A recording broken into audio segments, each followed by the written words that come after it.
Greetings, I'm Barrett, and welcome to Meet Me at the Table. That's right, this is going to be the Tainted Grail Kings of Ruin prototype from Awakened Realms. I'm super excited to do this playthrough. There are 2 campaign missions found inside this tutorial prototype, and I'm going to be doing the first one here with you now, and the second one I'm going to be doing live with Colin on my channel in the future, so please stay tuned for that. If you're interested in seeing more of the Tainted Grail Kings of Ruin prototype, please check out the One Stop Co-op Shop. Mike over there did a playthrough. I'm going to put a link to it in the description of this video. And full disclosure, this is the copy that Mike got, and he sent it to me. I'm super excited. Thank you so much, Mike. I can't even believe I'm going to be able to play this. This is a standalone expansion for the Tainted Grail by Awakened Realms that can be played by itself, and I'm really excited to see how this plays out. According to some of the things I've learned about reading through this, is they have changed some of the actual Tainted Grail rules and have made it maybe a little bit more streamlined and maybe given you a more easy approach to being able to explore this vast, exciting world. The core mechanics of this game are really quite the same, but some of it has changed. So let's start this playthrough, and as we go through, I will kind of explain how some of it interacts and not interacts compared to what it did before. I'm so excited for this. This is going to be an absolutely amazing experience. And if you're excited to see Tainted Grail Kings of Ruin, the prototype that is coming to GameFound, which I'm going to put a link to that in the description of this video as well, then I need you to meet me at the table.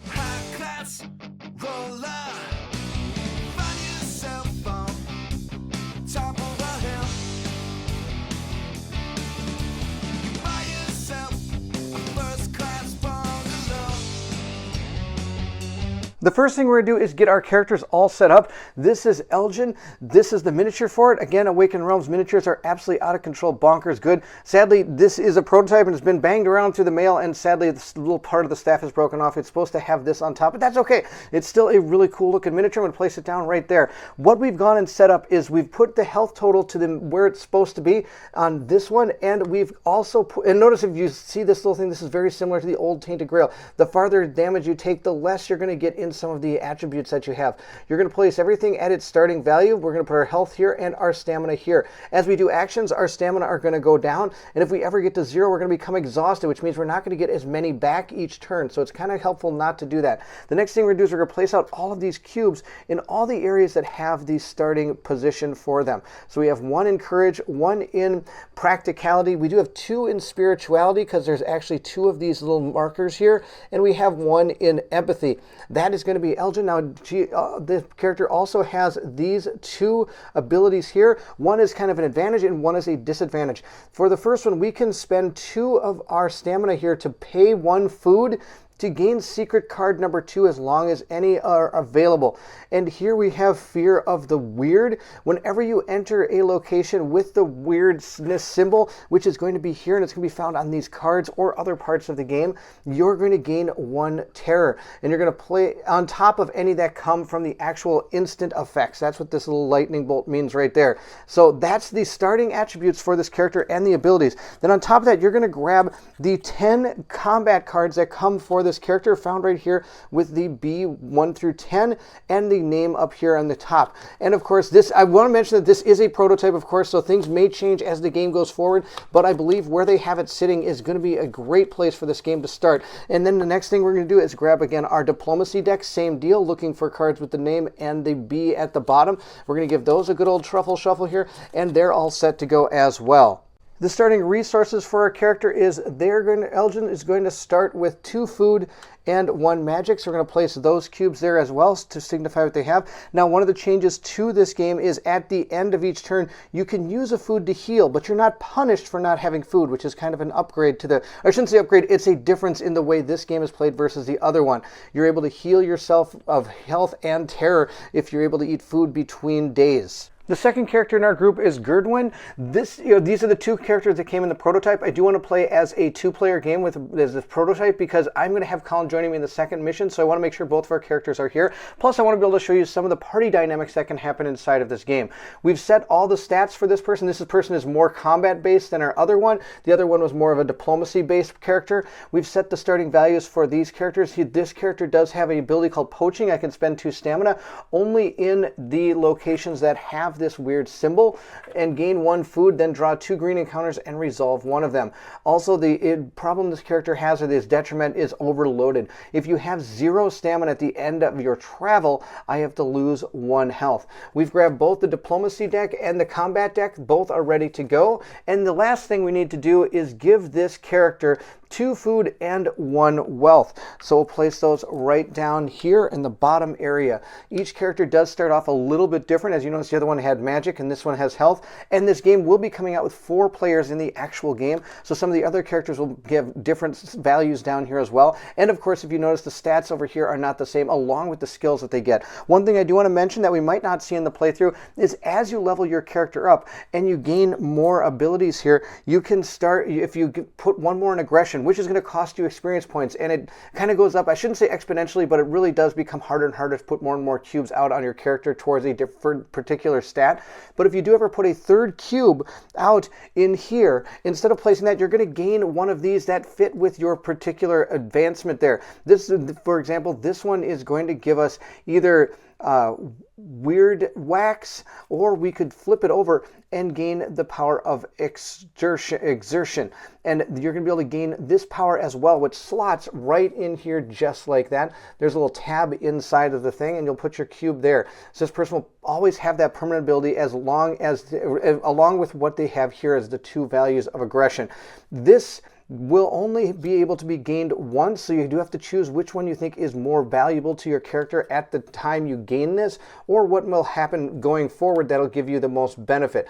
Now, of course, I don't know if we're going to see that in this playthrough, because we're only going to be going to the 1st mission and the 2nd mission as well, so we might not be able to gain enough experience points to gain any of these. I just wanted you to make sure that they're aware. Then, of course, there's 1 for all of the different characters, and I am showing you Elgin's, but there are some for Gerdwin as well. I know this was Elgin's tab I was sticking in there. Gerdwin, of course, does have all of her own powers as well that you're going to be able to slot in there. And there is 1 for each of the different skills along the side of the board.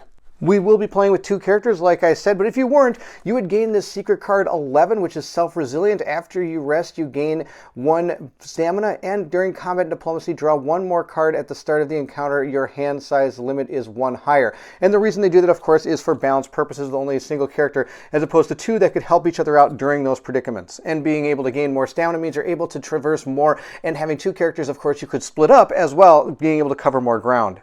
Next, we're going to set up the world around us, and the game does tell us that this is going to be our first location on the light side, as opposed to the weirdness side, which is the other side.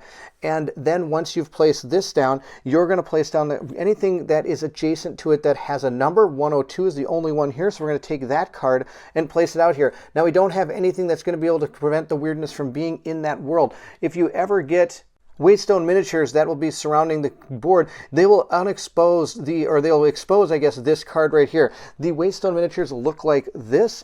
They're a lot smaller than the Minhers from the original one, and they're going to be slotted into these areas here, giving you the idea of what they're actually touching. Instead of being on the card and going to the 4 here, it's going to be here and expose the 4 around it, which is a cool concept that's different from the original game.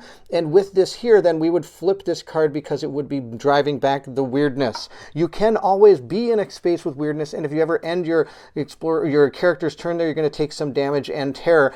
But the cool thing is you don't lose the cards. In the original game, if you'd lost them in here, you'd remove those cards. But this game will keep those out there. But you need to keep, in order to get there, to be able to explore and do things on the tiles most of the time, you have to have them exposed without weirdness. So that is one of the changes. Kind of cool that you could keep on traversing through something to get to somewhere else, even though there isn't any, I guess you call them Waystone, keeping the cards exposed.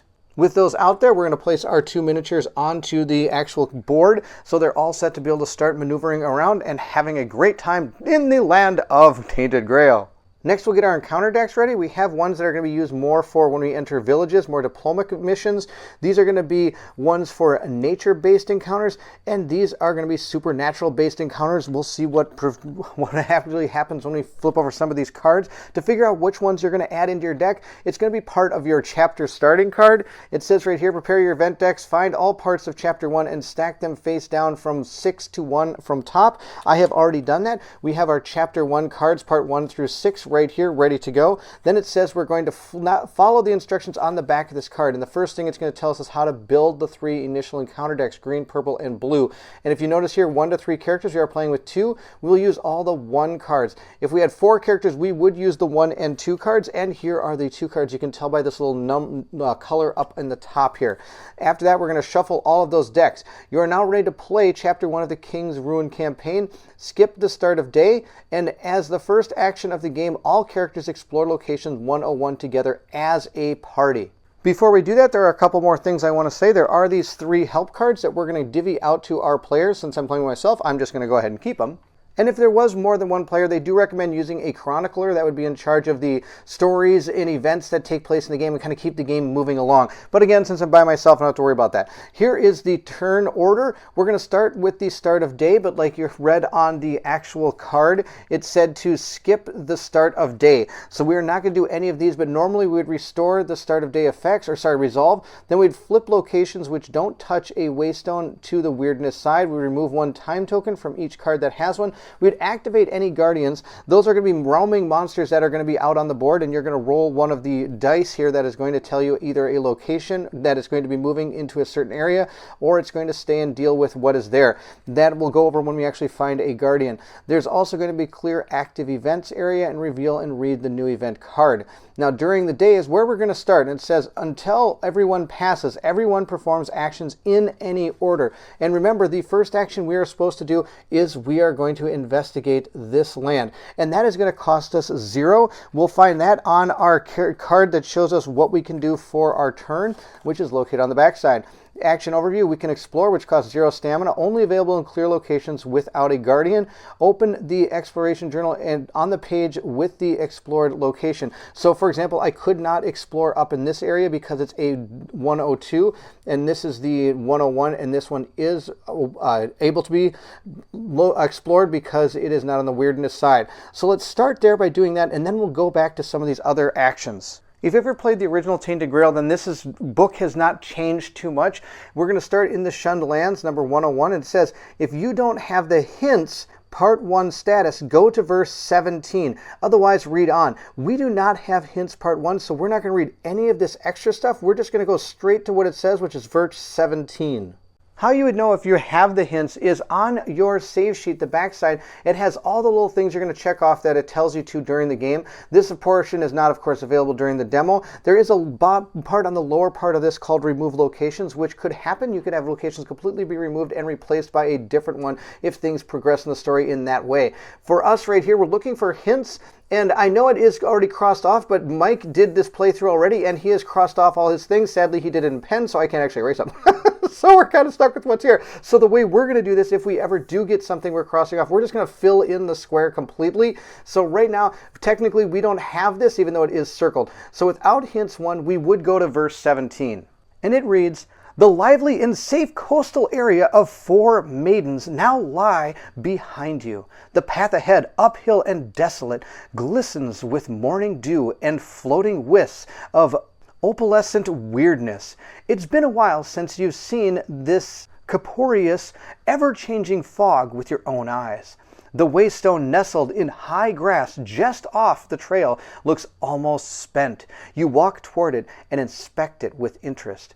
Every waystone has its keeper in civilized lands, a feudal lord, a local town, or a brotherhood sworn to protect it. But here, so close to the pure weirdness that still covers most of Avalon, these landmarks are often snuffed out by the powers that dwell in the fog. There are also mentions of those who drain their power on purpose, though you cannot comprehend how vile one would have to become to stoop this low.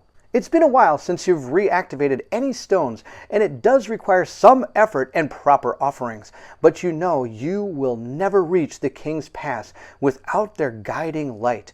As your hands carefully touch the surface, the stone comes back to life, strands of weirdness in the air immediately slithering away like snakes from a flaming torch. You're lucky. This stone was not yet fully exhausted, and waking it up was easy. The others that lie ahead will require more effort. And we're going to move towards what is called, I guess, the tutorial, which is very reminiscent of the original Tainted Grail. It says, if the location you are in has at least one revealed waystone marker in any of its corners, it means you may perform an activate waystone action while in this location. I'll show you that in just a second. The waystone in your location just became active. Place a waystone model so that it covers the marked top right corner of location 101. The most important function of waystones is to push back the mists of weirdness from neighboring locations, allowing you to explore them and safely travel through them. So at this point, we'll place down our miniature right here, our waystone miniature, and that is going to hold back this weirdness. We're going to push it back, giving us the ability to go to this location without having to deal with the weirdness anymore. Also, there are cards 104 and 103 that should be placed out, but they're only placed out once you actually make the travel action up there. Then those cards get revealed. And when they do, 103 will come in clear, where this one will come in with the weirdness still there because, of course, our waystone is not touching that card. If we looked at our actions here, one of them is to be able to activate a waystone. Now, of course, we got this for free based on the story, but if we come across any other ones, we're going to have to do this action, which is 2 stamina, and only available with empty waystone spaces on a card's corner. So again, I couldn't do it here in this location, but I could do it up here because this card does have an unactive one up there. So if we ever decide to go up there and activate that waystone, we'd put another miniature up in that corner as well, and anything again touching those would become clear. On top of that, you have to pay 1 magic per character and 1 wealth or 1 food per character. Alternately, you may pay the blood price instead. So this is a change from the original Tainted Grail, this blood price. You could pay 3 health or 2 horror per character. Now, of course, that's per character, so that'd be 6 and 4 for us since we have 2 characters. That's a lot to pay to put these out there, but if it's something you have to do, it's something you have to do. In the other game, you had to have certain things in order to do it, where this way you could just go ahead and pay with blood. Place the waystone model in the chosen empty waystone space of your location. Then flip any weirdness locations that touch this waystone on the clear side. And like I said earlier, if this card over here has weirdness and I don't have a way of getting it of having it clear, it's okay. It's still out there. It doesn't disappear if these ever lose their light, I guess you could say, even though they don't really have light in this one from the last one, which is a really cool way to still be able to explore, like I said earlier. Each location card in the Tainted Grail Kings of Ruin has 2 sides. The clear side, which has a brown frame, and it has one of the light symbols up on the icons on top like this, so it's in brown like this. Those are examples of the cards facing clear side. The weirdness one is going to, of course, be covered with a white frame and have that symbol up there as well, and those cards are going to be in weirdness. Whenever you activate a waystone, flip any cards located in the weirdness to the clear side. Right now, location 102 to the north is still showing its weirdness side. Flip the location to its clear side, named Crooked Sentinel, which we've already done when I placed that activation miniature, I should say waystone miniature, out on the board. Please note that location 102 has 2 waystone markers in the bottom right corner and the upper right corner. The one in the upper right remains unoccupied. This means that once you enter this location, after resolving the instant effect, which is what that lightning bolt means, you'll be able to use the activate waystone action there. It will put a new waystone model in the top right corner of the board. So I kind of wonder if that's a hint as to what we should be doing in the future. With that complete, we are going to gain hint part 1 status and reveal and resolve the top card of your events deck. Then exploration ends. Like I said earlier, we are just going to darken in the whole box to show that we were able to gain that ability. Then we'll draw the top card of our event deck, which is Chapter 1, Part 1. And it states right here, A Path Less Traveled. Place this card on top of the active quest pile. Now that the waystone is active, you steel yourself for the journey ahead, knowing that reaching the King's Pass won't be easy. You're about to make your first step on the road to the pass when a strange feeling creeps up your back. Is something watching you from the mist? Our quest now is going to be to reach the King's Pass, where roads leading to many forlorn lands cross. Your initial exploration now ends. You are free to do whatever you wish to pursue your quest. Remember, you may explore location 101 again to find more exciting places and stories. The exploration action is free. So again, I think it's telling us what we should probably be doing in the future here. Now, of course, this is locked. We have to finish this up in order to get rid of that quest. It is now going to be our turn to complete all the actions we have, and we have not spent any of our stamina left, which is awesome. I'd just like to go through a few of the other actions we could do. We could challenge a guardian. There are none on the board right now, but only available in locations with a guardian. You can start an encounter with the guardian at your location, which are usually tougher foes that are going to be tougher to break down. And the next thing we have is location action, only available in locations without a guardian. Use an action in the front of your location card, and we have one here. It says for 2 stamina we can harvest wild crops. We gain 1 food per day if we wish to. That's something we could do. The next thing we have is character secret items and actions. Use actions printed on your character skill tile or on one of your cards. You could also pass, which will end the day. You can't perform any actions until the next starting of the day. These are both, of course, question marks because those are going to be based on what's on the card or what's on your character board. For example, I could spend 2 staminas to make a weird candle, but I also have to pay 1 food. At least that's what Elgin could do right here if we wanted to. But I think it told us that we should go and explore this again. So we're going to do a free action to do that, and we're going to do that as a party. Here we are again at the Shunned Lands. It says if you don't have the hints, part 1, go to verse 17. This time we do have it, so we're going to continue reading. Once fertile farmland, now a dreary waste, punctuated by wooden carcasses of abandoned windmills. As you watch, their frayed blades slice the gray sky to pieces. Movement flutters in the corner of your eyes. You feel something watching you from between the structures. But that can't be right. Only shadows dwell here, reminding sore-footed travelers about the region's opulent past. So at this point, we can now choose which one of these we want to do. We could search the windmills, which is going to cost us 1 stamina. And that does not scale unless it actually says. So it would cost one of our characters 1 stamina to search the windmills, but of course we'd be going there as a party. The second one is 1 to follow the mysterious shadow. This also requires 1 courage to go to verse 1. And if you remember from the setup, both of our characters do have 1 courage, so we could do that. We could turn back and return to the 4 maidens, go to verse 6, or we can leave the exploration ends. I don't see why we would leave the exploration. That would be pretty silly. What we're going to do is let's search the windmills first. Let's go to verse 3. Verse 3 states, if you have the Sharp Truth, part 1 status, go to verse 13. If you have the Song of Avalon, part 1 status, go to verse 14. If you have the Negotiator, go to part 1 status, go to verse 10. If there's a time token on this location, go to verse 4. Otherwise, I have to go to verse 5. So the interesting thing now is I don't have any of these keywords, but I might want to write down in a journal of some kind that on 101, these are the kind of keywords I might want to find in order to come back here to see what happens as part of the story unfolds. But we're going to go to verse 5 here, and I'm going to write these down in a separate journal. Number 5 states, footprints of a small child weave between the fields and ruins, eventually leading you to an inhabited windmill. Go to verse 9. The family who dwells in the windmill somehow managed to avoid the worst effects of exposure to weirdness. Still, they are malnourished, half wild and suspicious. They treat you as if you were just another hallucination, or worse, a weird spawn. At this point, I could attempt to gain their trust. This will test your diplomatic skills. Go to verse 18. Or I can leave my exploration ends. I'm never a big fan of exploration ends. So let's give it a shot. Let's go to verse 18. We're going to draw secret card 51, Windmill Denizen Diplomatic Encounter. We'll resolve the encounter according to the standard diplomacy rules. If you end with a gray or green conclusion, I'm going to gain that keyword Negotiator, which I wrote down on my paper. And part 1 status, go to verse 10. Otherwise, the exploration ends. Here's our first encounter into our diplomatic adventure. This is going to be fantastic.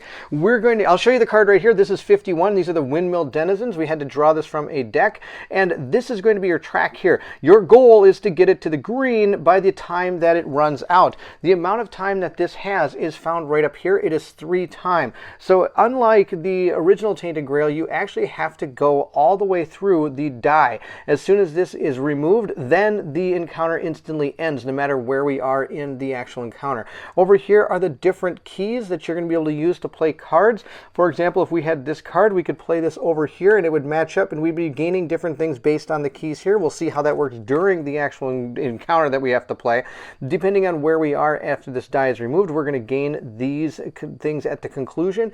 And if we're ever able to put this symbol into one of these two attributes, which would be empathy or spirituality, we're going to be able to gain this benefit, which is going to be raising this up 1.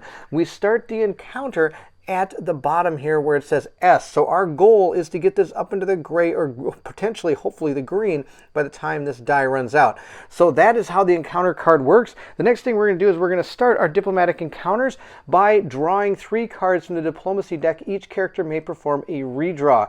Then we're going to set the die to the side indicating the encounter duration and place a marker in the starting position on the affinity track. We've already got the marker here and our die up here. Let's go draw our cards. Elgin's cards are found right down here. We're going to draw the top 3, 1, 2, and 3.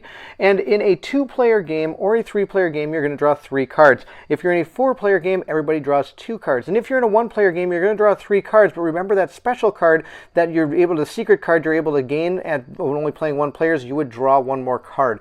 So we're going to look at our 3 cards here. We have, was it bribery? We have simple truths, and we have spark. Now, I haven't played this before, so I don't know if any of these are good or bad, so we're just going to keep our hand as is and lay it out like that. The next one we're going to draw is up here. I'm going to give these cards a good old little truffle shuffle here so that we're all set to go. I'll grab 3 from this deck as well. This one is going to be Gerdwin's deck, and he has bribery, impatience, and keen sight. And these are all going to be, again, those basic cards that you would start with. So we'll place those out here. Again, I don't know which is good and which is bad, so we're just going to go ahead and keep those. I don't know any strategies with these characters yet. This is the first time I've ever done this, so we'll see how this all goes. We now have to pick our active player. If we look back over here, it says pick the active character. So at this point, we have to choose which one is going to go first for this particular turn. After that person goes, then the next one would go, and once both of them have gone, we'll remove the activations and start again, where each will be choosing which ones we're going to go. I don't know what cards we have or how it's going to all play out, so I'm just going to pick one at random and see how it plays out. Since Elgin is built more for diplomacy, we'll start with him. We'll place a time token just right on his track or his character board to remind us that he is taking this action. On top of that, we did have to lose 1 stamina when we did this search, or when we went to explore this area and we chose that event. I forgot to do that when we read in the book. So we're going to say Elgin paid the 1. Remember, that is not a cost that is going to be something we both have to pay unless it actually says so in the book. Our goal now is to try to match these keys to try to get us to move this thing up. When you play your first card, you do not have to match any of these keys. It's a card that you can just play to do whatever you want. I think what we're going to do is we're going to play Simple Truths. If we look here, it links up with all these different parts here, and down here is an automatic bonus to be able to raise that 1. If we look here, though, you need to have 2 empathy in order to activate that one, 2 caution, or 2 spirituality in order to activate any of these. Now, we're lucky. We do have 2 spiritualities, so we are going to be able to activate this key here, but these 2 are not going to activate. And this one down here will activate as well, so we are going to move this up 1 because that's what that means. And this symbol here means we get to draw a card, so we're going to draw a card from the top of the deck and see what we have. We have Spark. This is interesting. All right, I'll put it right down there. I've got 2 of those. That's pretty funny. And now we can decide if we want to play another card or end our turn. This one right here is the only one I haven't talked about yet. You need to pay magic in order to link that together if you want to. There is a ability here that says if this card is destroyed, you're going to gain 1 horror. If we ever have to discard this off of this row of cards we're going to be playing out here, we're going to have to abide by that, and that's not going to be good. Let's see if there's another card we can play. And I think there is. I think we can actually play Spark. Let's see if we can do that. We can totally do that. So the way this is going to work is you can play another card in the sequence on your turn as long as you can activate that ability right there. Which, if we look at our card here, it says play any number of additional diplomacy cards. Each additional card needs to connect with the bonus icon. The part up here, when we do the character activation, I should have started with this. Delayed abilities. We don't have any. We remove 1 time token from each card. Resolve any abilities triggered from the time token removal. We don't have those usually in the first turn. And play your card. So now we're going to play 1 diplomacy card from your hand, which is what we did. We played this one. Then, of course, like I said, we can play any number as long as they connect the bonus. Check the effects of the encounter card if you're connecting cards cards have that symbol, you may decide to avoid lower affinity track by 4 spaces to proceed to the conclusion check. Well, I'm not going to be doing the conclusion check yet. We're going to be doing this.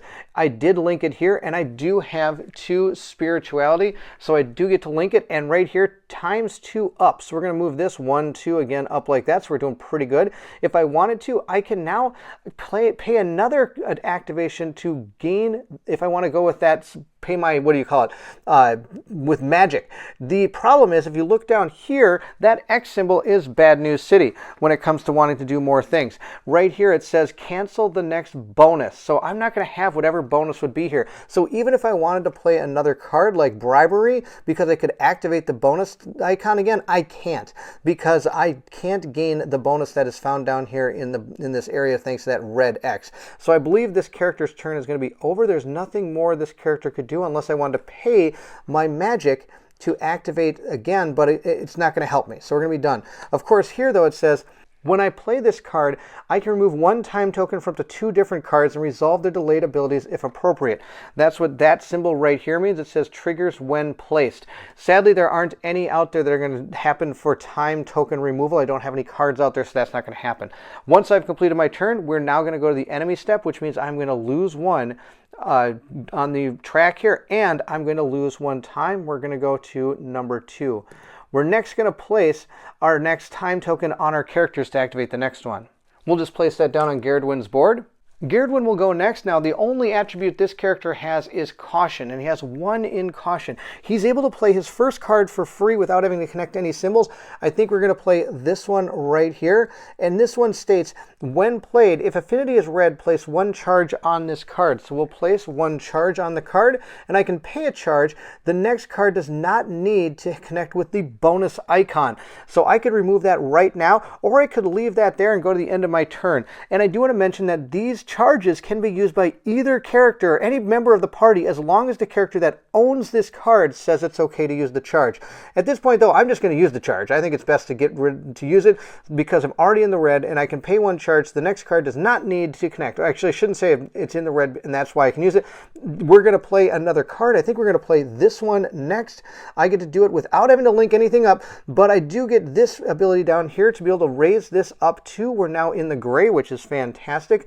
I can place 2 charges on this card now, which we'll place right here. And I can pay 1 charge to destroy this card if I wish to, but I don't think we're going to. I think we're going to keep it right there. I think that's pretty good. And we're going to play yet again another card.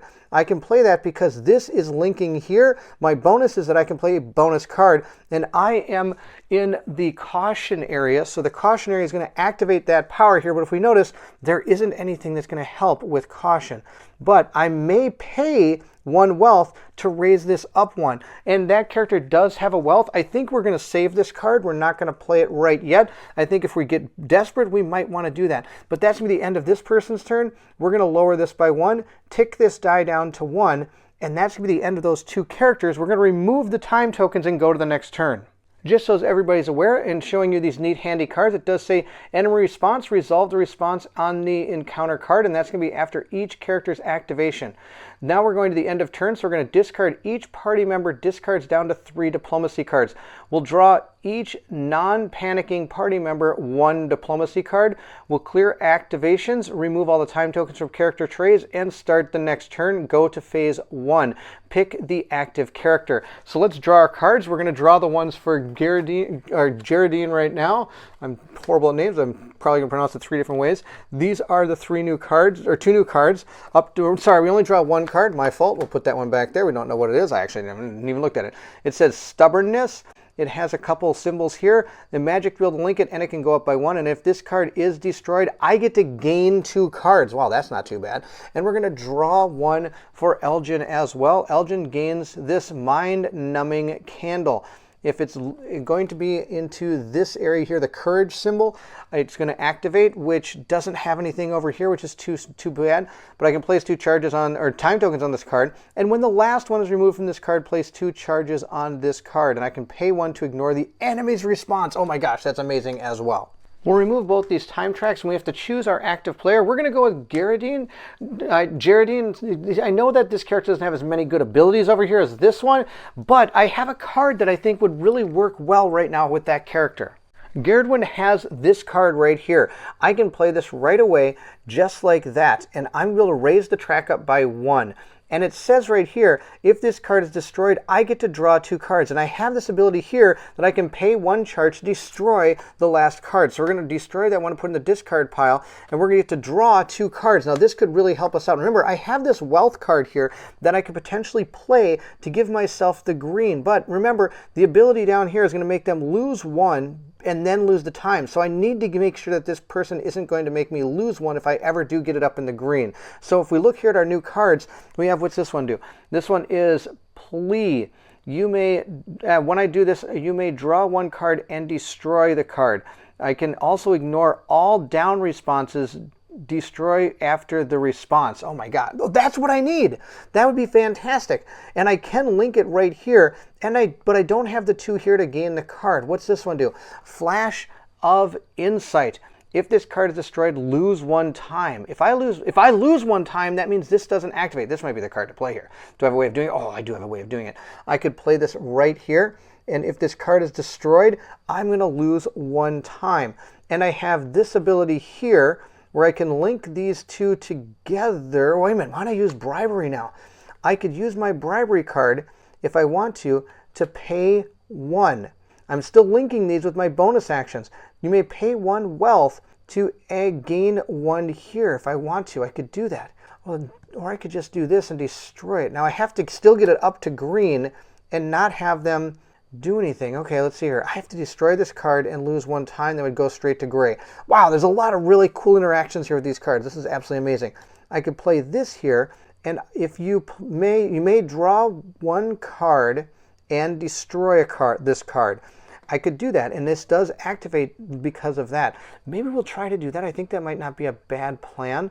I don't know if we're going to get the green on this. We'll give it our best shot here, and I'm sure somebody's already puzzled out the way to do it, but I am not that tricky. I don't know if I can do it. I think the only way to do it is if I wanted to, I could play this to give myself the ability to pay 1 wealth to go up 1. I could do that. Then I could link this here, and I could just be done, and then this will ignore all down effects and destroy this after the response. Now I have to debate whether or not gaining 1 food is better than 1 wealth. We already each have 2 food, so I don't think so. I think what we're going to do is we're just going to, I guess, play this, and I'm going to discard this to destroy this to lose 1 time, which means we're done. That's just what I'm going to do. I'm not going to be able to play these cards. It's not a big deal. The green was only a food, and it would cost me a wealth from how I figured out, at least from what I understand here. That's the end of the diplomacy thing. We are going to have nothing happens, but the book will continue to read into number 10. I think we have to go to verse 10. Down at the bottom, we do have our conclusion check. If at any moment the last point is lost, the encounter immediately ends and the conclusion is resolved. Apply the conclusion effect, see the encounter card, and depending on the marker's position. So we're in the gray, so we're going to have nothing happens. At this point, too, you're also going to gain all the cards back into your decks. These aren't going to be lost forever. We'll just put all 3 of these back into each of these decks, and of course, we'll divide these back up amongst our characters as well. We have that character there, and Elgin gets his characters. This gets discarded, and we'll go now to verse 10. Verse 10 states, the family invites you to their hideout on the 2nd floor of the windmill. The path leads up a retractable ladder and past thick oaken doors marred with claw marks. In a cramped room above, you learn that all settlers from this area fled soon after the weirdness came. However, these people firmly believe that the king in the east will return to save their land, and so they wait, harvesting wild crops whenever someone lights the nearby waystone. If you're playing Elgin and no character has secret card 4, go to verse 12. Otherwise, go to verse 11. We are playing Elgin, and Elgin is part of the party right now, so we are going to go to verse 12. While they talk, you suddenly spot a detail that tugs at your heart, even more than the feral, hungry faces of their children and their meager possessions. In the middle of their table, there lies a sad stump of a weird candle, so pale and barely feel any power in it. It's obvious that the family tried to make it last as long as possible. The mother notices you looking at the candle and says, "'Twas a gift, oh, my mother. I only lit it for a short while now, and then when the kids are all scared. when the weird is close, touching our shoulders, brushing against our hair. You don't know how to tell her that the candle is clearly spent. They probably remade it at least a couple times, melting the wax and shaping it back into a candle with a new wick. The thing they trust to protect them from the weirdness does not work. How did they stay sane and unaltered? Were they just lucky? Some say the weirdness can be shaped with the mind. Could it be that their staunch belief in the sad remnant of a candle was all it took? While you wrestle with your thoughts, the woman keeps talking. You learn the candle is the least of her worries. Every couple of months, a strange group of men in robes comes up the old footpath to the King's Pass that leads west from the Crooked Sentinel. There were here just a fortnight ago, and ever since this visit, the woman's second daughter, 14 years old, fair-haired Alyssa, blessed with the voice of an angel, had not been seen. We have two new leads. A young girl from the windmills was supposedly taken by a strange-looking band that traveled the old path west of Crooked Sentinel, so that's one option we have. Another new lead is if you wish to help the family survive, a new weird candle is the most important need. At this point, we have to choose one. I can spend 2 stamina to make her a new candle, pay 1 food, go to verse 16. Or I can tell the woman her candle is not working, only if no character has secret card 4. Go to verse 15. Give the woman a new candle. I can discard secret card number 2, which I don't have, and go to verse 16, or leave for now. Let's make a candle. I don't see why we don't make this candle. We're going to spend 2 stamina and pay 1 food. One thing about this game is you always feel sorry about everybody in the world. I'm going to pay the 1 food and the 2 stamina. That way, down to 3 for Elgin. And Gerdwin, has a 6 left. So he might be doing a lot more of the actions coming up in the future here. But we're going to make that candle. Let's go to verse 16. At first, they don't believe someone could make a gift of this value. Then the woman begins to sob. I prayed to the gods to send us another candle to keep us safe, sir. I even sent my eldest son to trade my silver necklace for the one. But they are so expensive now. He returned empty-handed. A faint memory returns to you. A stuttering fellow in rags who once tried to buy your candle for some tarnished silver trinket. You remember you chased him away from your workshop, but you do not find it in yourself to tell that to the woman. An old candle is now replaced with a new one. The family is safe, at least for now. And the reward, the woman hands you her old useless candle with reverence. We get to gain secret card 4, and each character loses 1 horror or terror. We don't have any, so we don't have to worry about losing any, or we don't have any to lose. And our exploration at this point ends. But we do get secret card 4. We now have this relic, a remelted candle. It says a weird candle melted and reshaped so many times it barely holds any power. We're going to give that to Elgin. Elgin now has a relic. When it comes to the beginning of day, each time it does, you have to choose one of each of the type of items in the game. Say it may be a relic, a weapon, an armor, and things of that nature. You can only have one equipped. You have to choose that at the beginning of the day, not during any encounters or anything like that. Of course, there are secret cards in the game that you're going to keep no matter what, and you can have them ready to go. And also, if you're ever told to discard cards, for example, say I have 1 relic and 1 secret card, and I had to discard 2 cards, I would still only discard the 1 relic. You would never discard any of your secret cards. So, for example, this one I will keep and never have to worry about discarding it because it is a secret card. But if you ever gain any items, those would be the ones that you would probably have to discard, and you'd have to choose which ones you'd want to whenever you're told to discard cards. At this point, we're going to continue moving. I could go explore this location again. Remember, there was that strange fellow or something, a hooded figure or something running around that we could have attempted to look for. But I don't want to spoil absolutely everything out of this game, so I am just going to move our characters up 1. And that's both going to cost them 1 stamina point. This is a cumulative thing as it moves forward. It's not just one person pays. So Elgin's going to drop down to 2, and Gerdwin is going to go down to 5. At this point, we do have to activate the power that it says right in here. Since this is an effect, it says instant.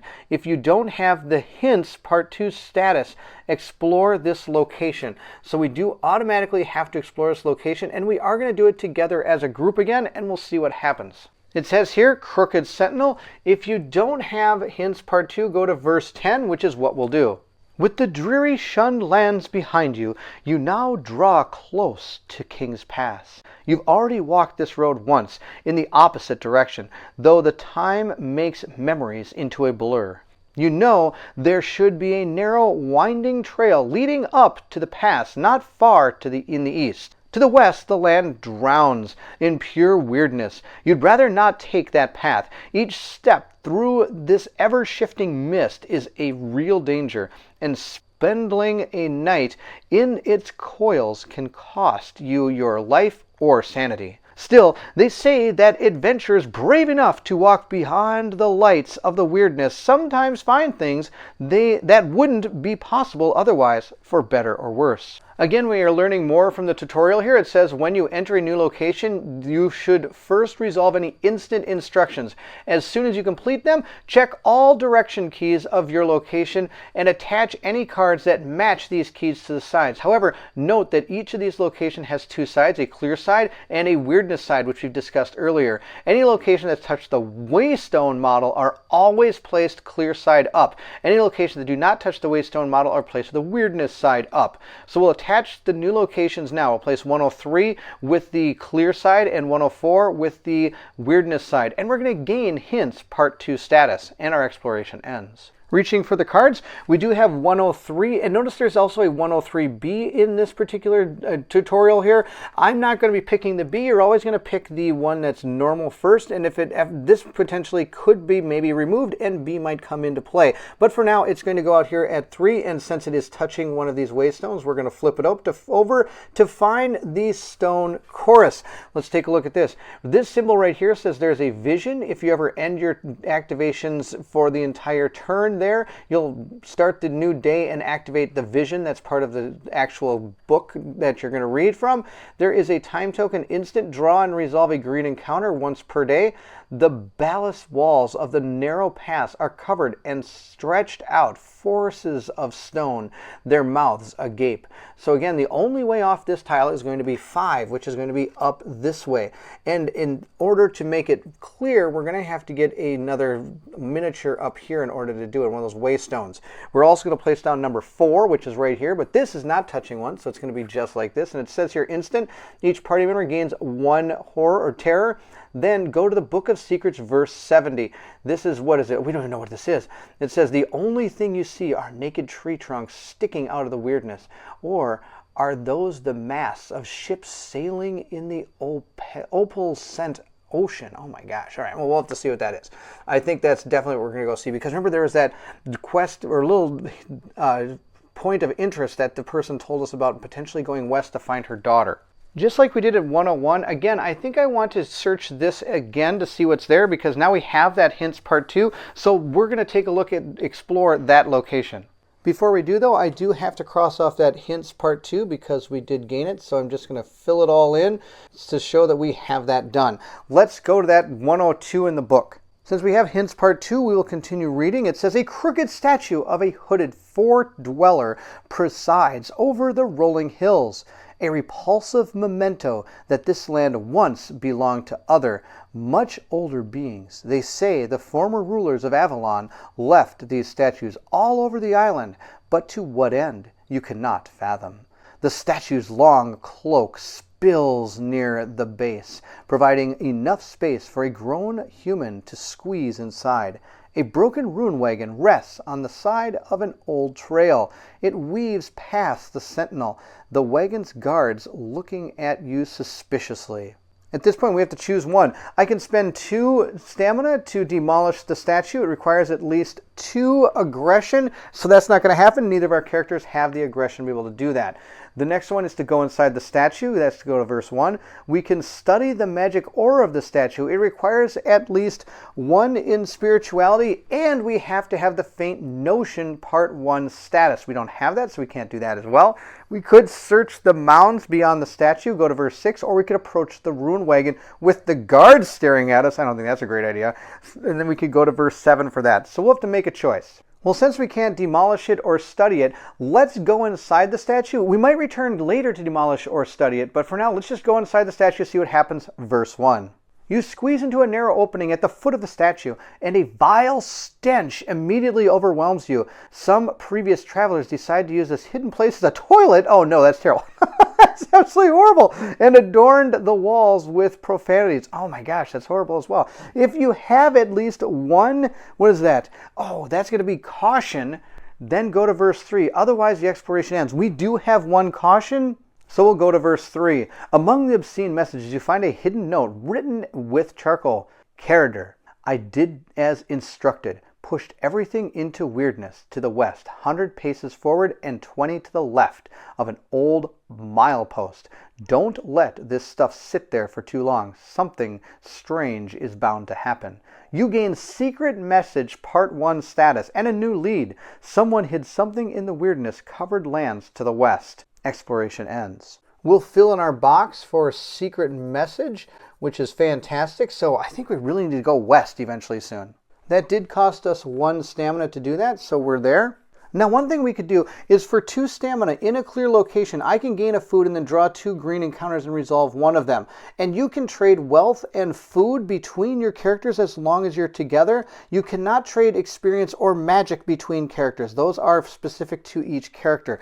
I think we're going to do that. I have some more stamina, so we're going to spend 2 to do that. We're going to gain 1 food. I'll put that right here. And then we're going to draw 2 green encounters, and we're going to have to choose one. We have 1, 2. Let's see what we have found. We have found a pack of wolves. I highly doubt we're going to do that. And we have a weird walker turtle. Why don't we try the weird walker turtle? I think that'd be better than the bad guys here. I don't think that's going to be good. So, like, it looks like the weird walker turtle isn't really going to hurt us. These guys could really give us a pounding.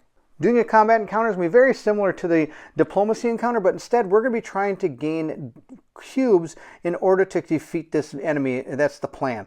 So let's take a look at what we're going to do. We're going to take our action card and decide how to start this. Like I said, very similar. Draw 3 cards to the combat deck. Each character may perform a redraw and then check the enemy traits. So let's draw our 3 cards. Here's 3 for Elgin. Elgin's not the greatest at combat, so we'll see how this all works. Poisonous Candle. I can place 3 time tokens on this card, and I can remove one. Each time token is removed from this card, I get to gain 1 red cube, and red cubes are kind of what we're going for here. Then we have, what's this? Spark. You may remove 1 time token from a candle card, resolve its delayed ability if appropriate. Oh, that actually comboed pretty good. And then we have Candlestick Smash. That's a pretty awesome card. Place 1 time token on this card.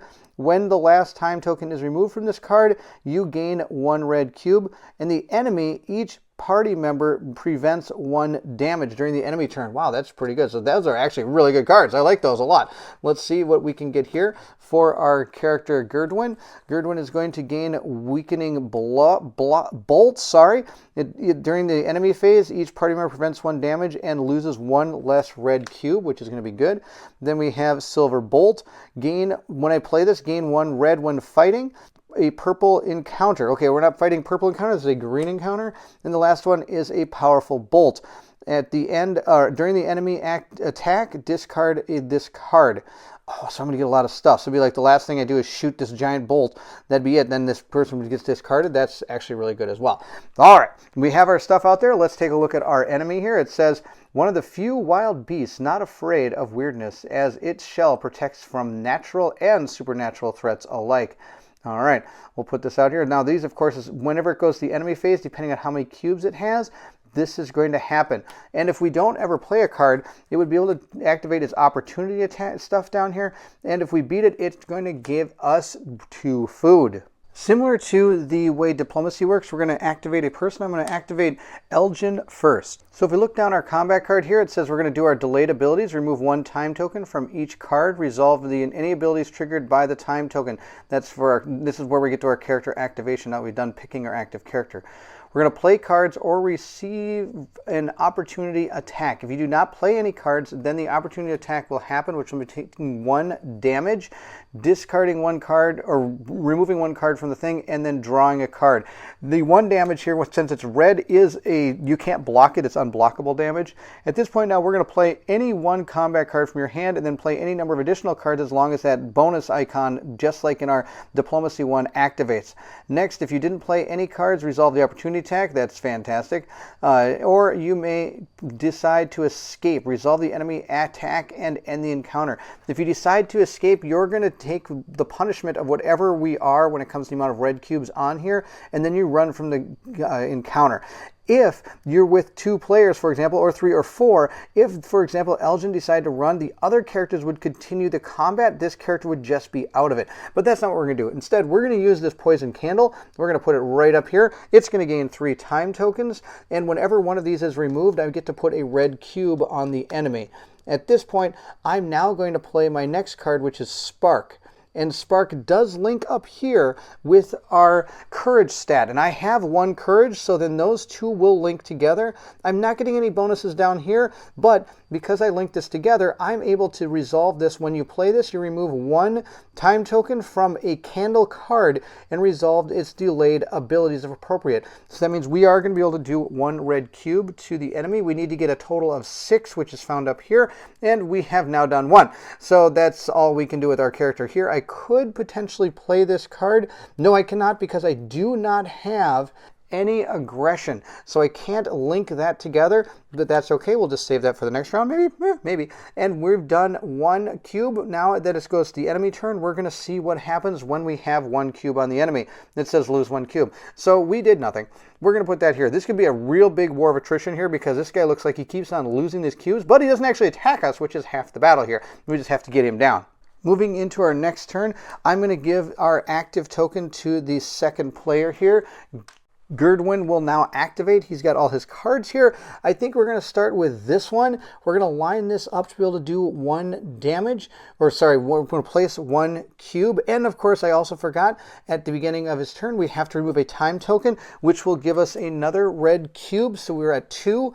This is only linking up there with his courage, and he does have this 1 courage. Now, this one is going to link either 2 aggression or 2 courage, or 1 more courage. Sorry, 2 aggression or 2 courage, or else 1 practicality. I'm sorry, this is practicality. So we do have 2 practicalities, so that does link. I think the next card we're going to play is this one. This one is going to be able to go into this active slot because I have my bonus action here. And again, I have 1 practicality or more. Even though I have 2 practicality, that does not stack. I only get 1 cube. We'll place this right here. I would gain a red cube when fighting a purple encounter. Also, during the enemy phase, the party members prevent 2 damage and lose 1 less cube, but I am covering that up with this card, so that's not going to be active when it comes to the enemy's turn unless this card is discarded. Next, we're going to play this one. We're going to play all 3 cards, man. And I am going to put another red cube on this guy because that links there. That's all the cards the character has. You can't put any more on here. But I think we've done really well. We've gotten to 4. So we're going to go to the enemy thing and nothing happens. So he's going to keep all the damage on here. I just have to do 2 more damage. I hope we can pull this out. We'll see if we can. That's the end of the turn. We'll remove both our tokens from our characters, and we'll draw a card for each one. This is Garradine. He's got quick load. Place 2 charges on this card, pay 2 charges. The next card played does not need to connect with. Oh no, that's no good. So if he was going to go next, I would get nothing. I would get absolutely nothing. So he's not going to be able to help me out. Hopefully she can. Let's see what she gets. She has got Defend. Place 1 time token on this card. When the last time token is removed from this card, draw 1 card. Each party member prevents 2 damage. All right, we'll see if we can actually pull this out. I'm not sure if it's going to happen. At least this turn, we'll find out. We'll drop our time token on Elgin. He is going to be the one that goes first. After the enemy attacked, I was supposed to discard this card. I failed to do that. It says right down here, after an enemy attack, destroy the first card in the order here. So that'd be this one. We're going to remove that card. We're going to remove this time token. That's going to give 1 red cube to the turtle. Then I'm just going to play this Candlestick Smash. Why not finish him off by doing Candlestick Smash? That sounds like an absolutely awesome card. I don't get to link this, but I do get the 1 down here, giving me 6. That is going to be enough to take down the weird walker turtle person here. And I'm going to loot 2 food, because we do have 2, 4, 6. That's enough to take out this turtle. 2 food my way, why not? And that's going to go to Elgin. And that's how combat goes. It's very similar to diplomacy. The end of turn effects, or the enemy attack, resolve an attack of an encounter card that matches the number marked on the combat pool. If any parts of the attack has this icon, it applies that effect to each party member. I believe our wolf pack had one of those. If you see it right here, that means everybody in the party would take 2 damage at that point. The next part of it would be to check readiness. If each party member that has been activated goes to phase 3, end of turn. If not, go back to phase 1 and pick the active character. After doing both of our characters, we went to end of turn. We'll discard. Each party member discards down to 3, and then non-panicked party members draw 1 combat card. None of mine are panicking. That has to do with the amount of terror you take.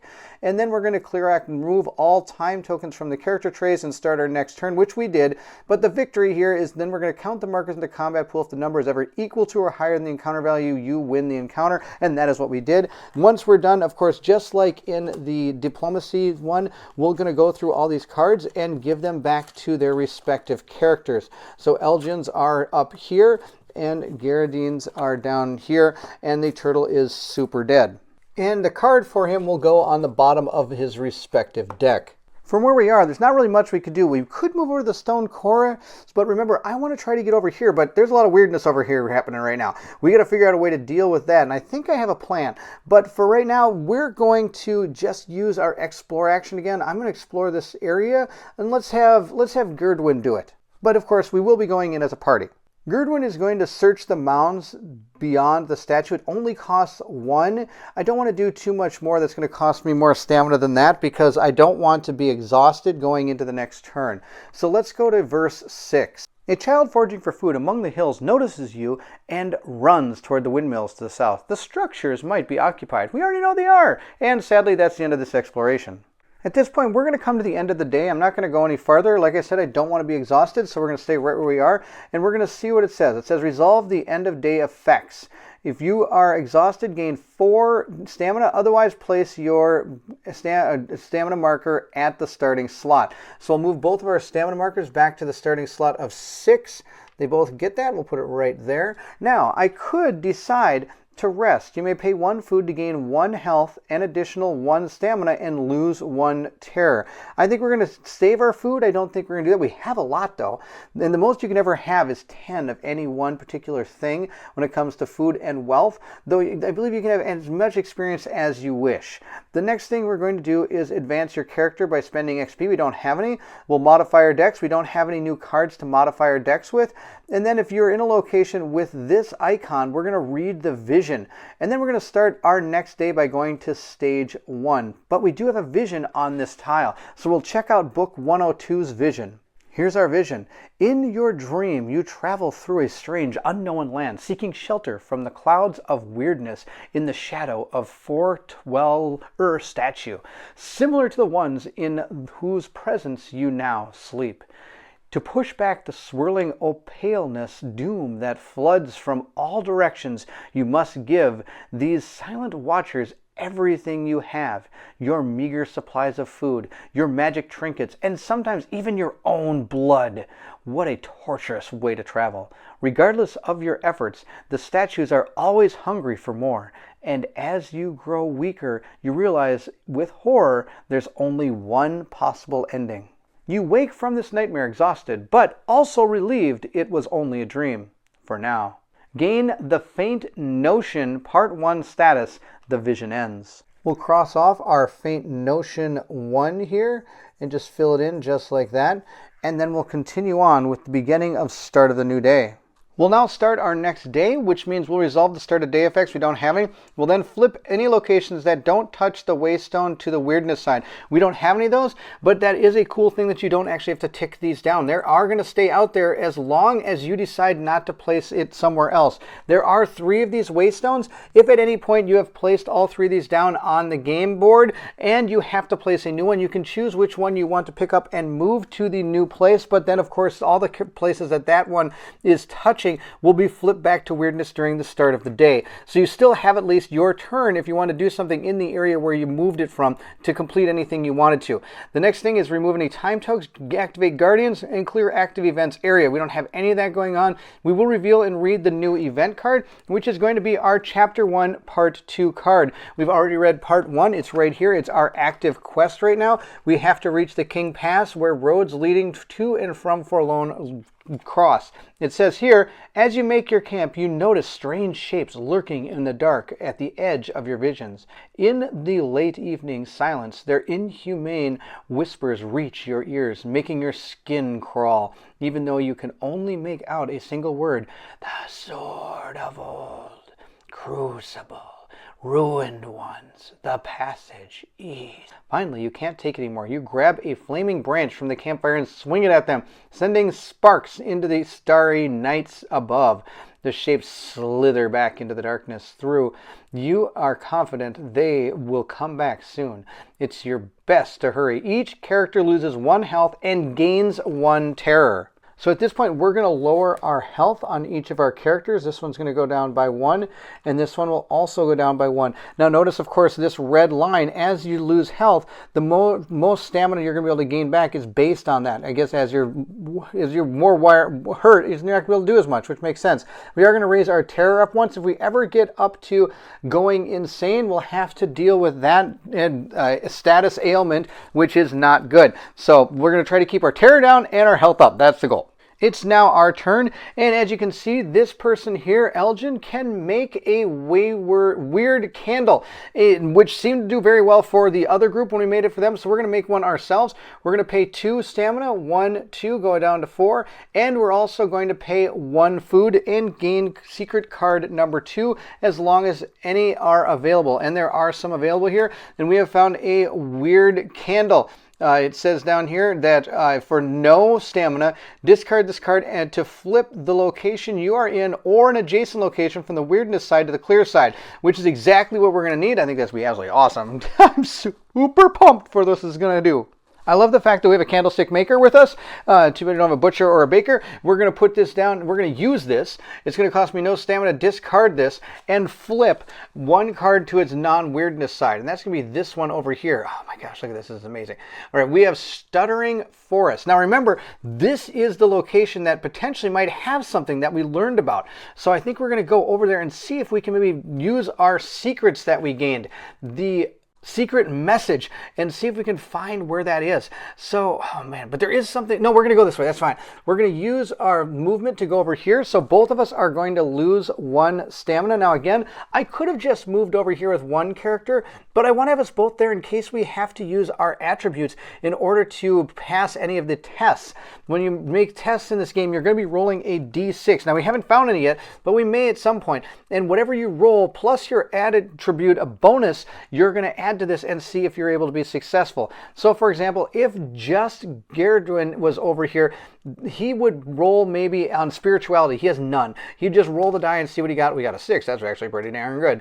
But if you would have had Elgin with, that would have been an 8. Even though he was part of the making the test, you can use any of the people's attributes to help you make these tests, but you can never add them all together. You just take the highest bonus you can. Now that we're over here, of course, we could gather gemstones by spending 2 of our stamina to gain 1 wealth. And the card itself states right here, the top layer of soil is gone, taken either by cool winds or the weirdness. The trees strut on their gnarly roots, a parade of strange insects, their legs studded with unearthly minerals.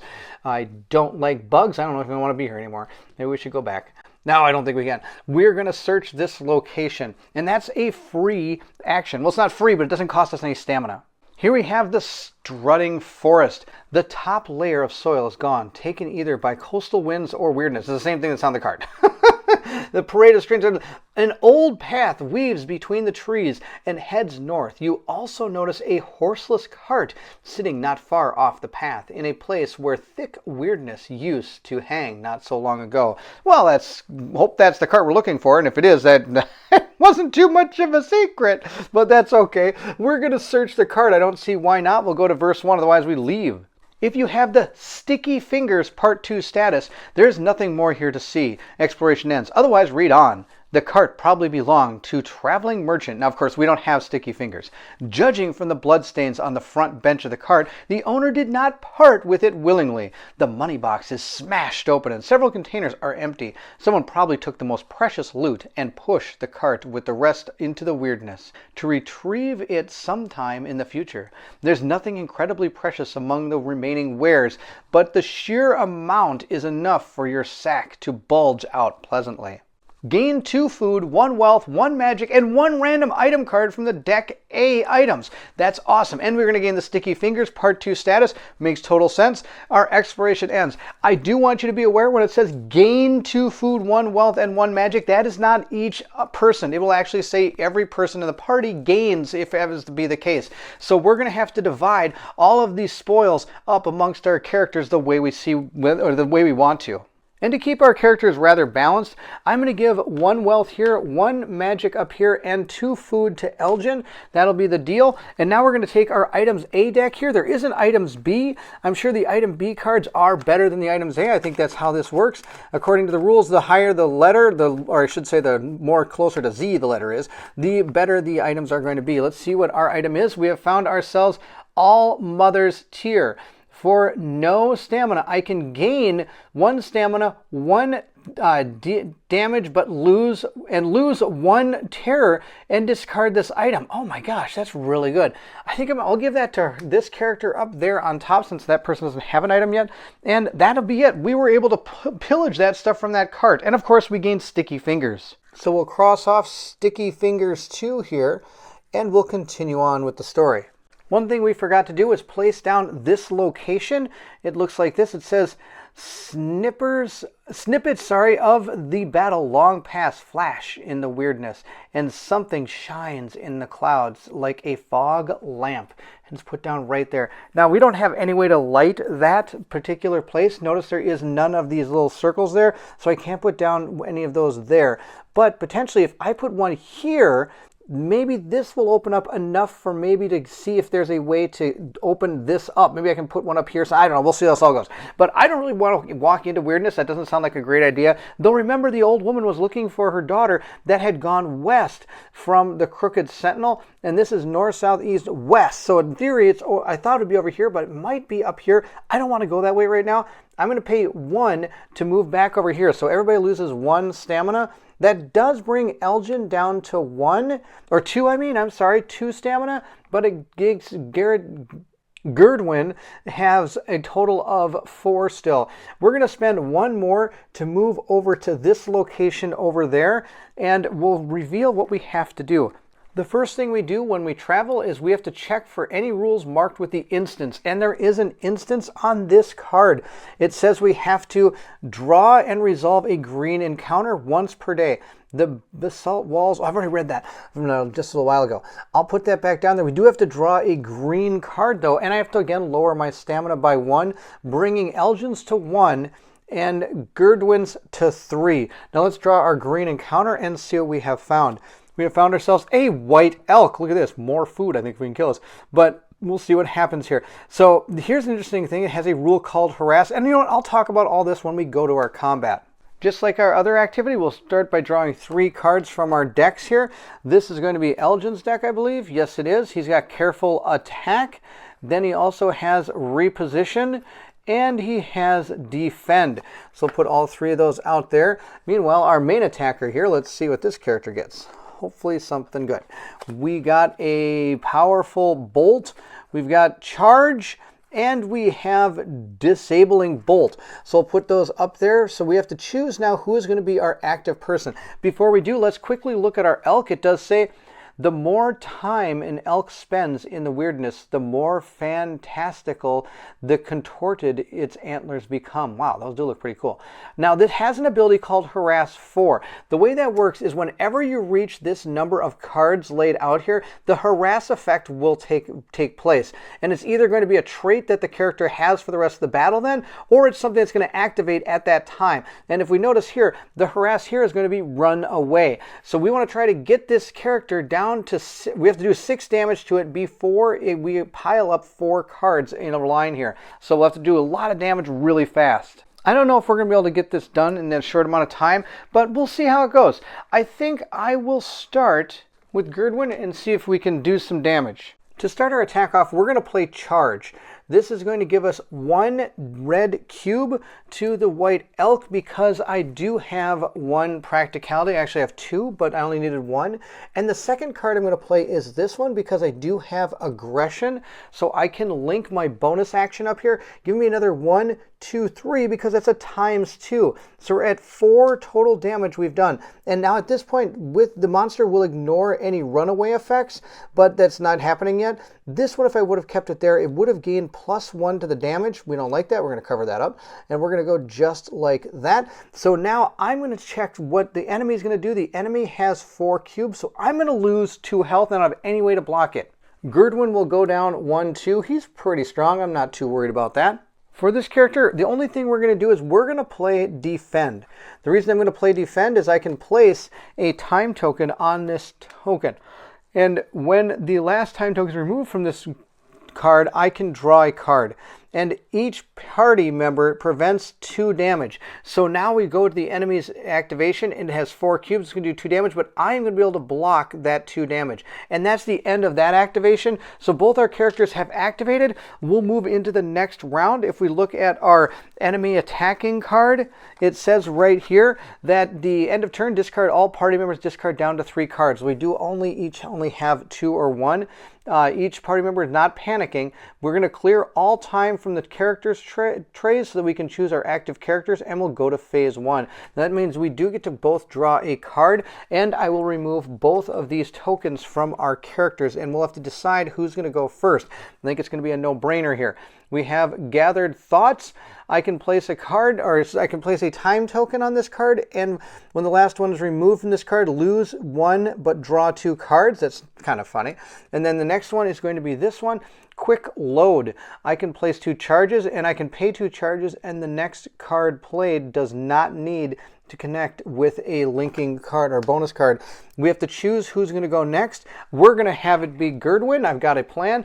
Gerdwin has Powerful Blow up here, but before we do, we're going to remove this. And when the last one is removed from this card, I draw a card, and since Gerdwin is the active character right now, he's the one that gets to draw a card. He got Defend. That's absolutely hilarious.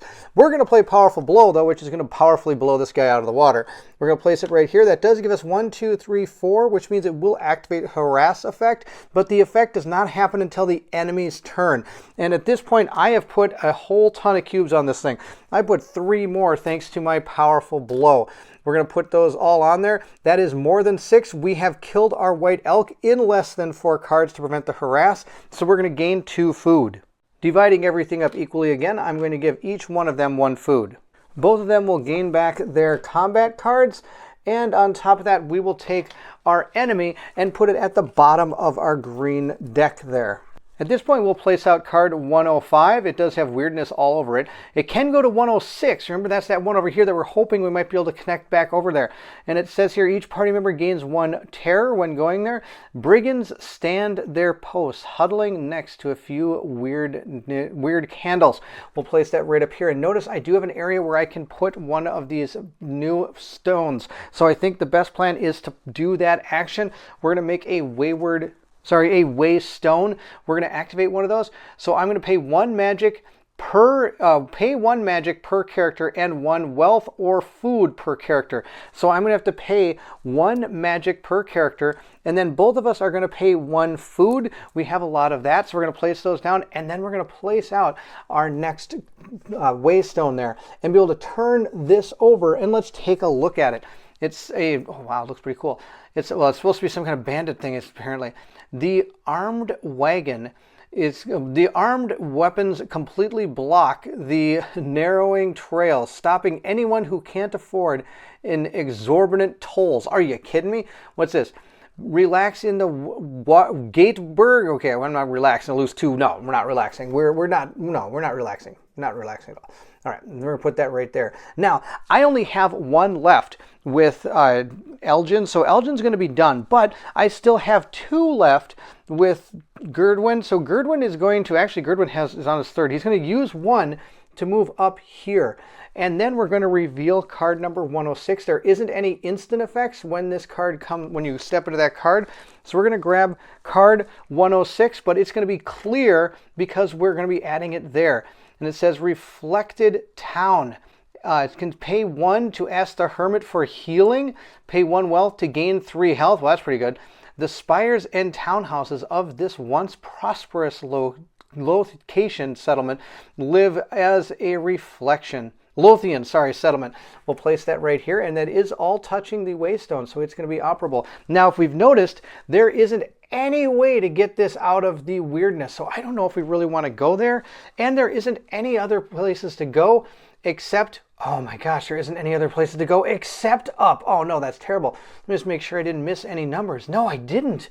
Wow. Okay, so we could check out this. Maybe they'll have a way through the passage here, or maybe I'll have to go around through that. That's going to be terrible. But that's going to be the end. I could spend 1 more to move over to that location. I wonder if that's going to be worth it, or do I just wait for my friend? I think I'll wait for my friend. That'll be the end of our turn.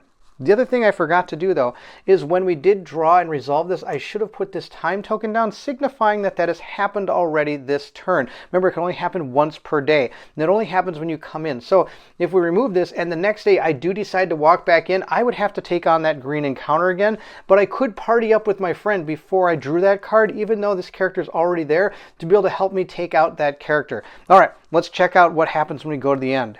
At this point, I am going to resolve any end-of-day effects, there aren't any, but if you're exhausted, gain 4. Otherwise, place your marker on the starting spot. So again, we're going to get back all of our stamina, going up to 6. At this point now, I can rest, and I can pay 1 food to gain 1 health, stamina, and lose 1 terror. And we're going to do that because we all have 1 terror, and we've all taken at least 1 damage. So we're going to do that. We're going to heal ourselves here. I think this person should be on 5. I think that's my fault. We should be on 6 right there.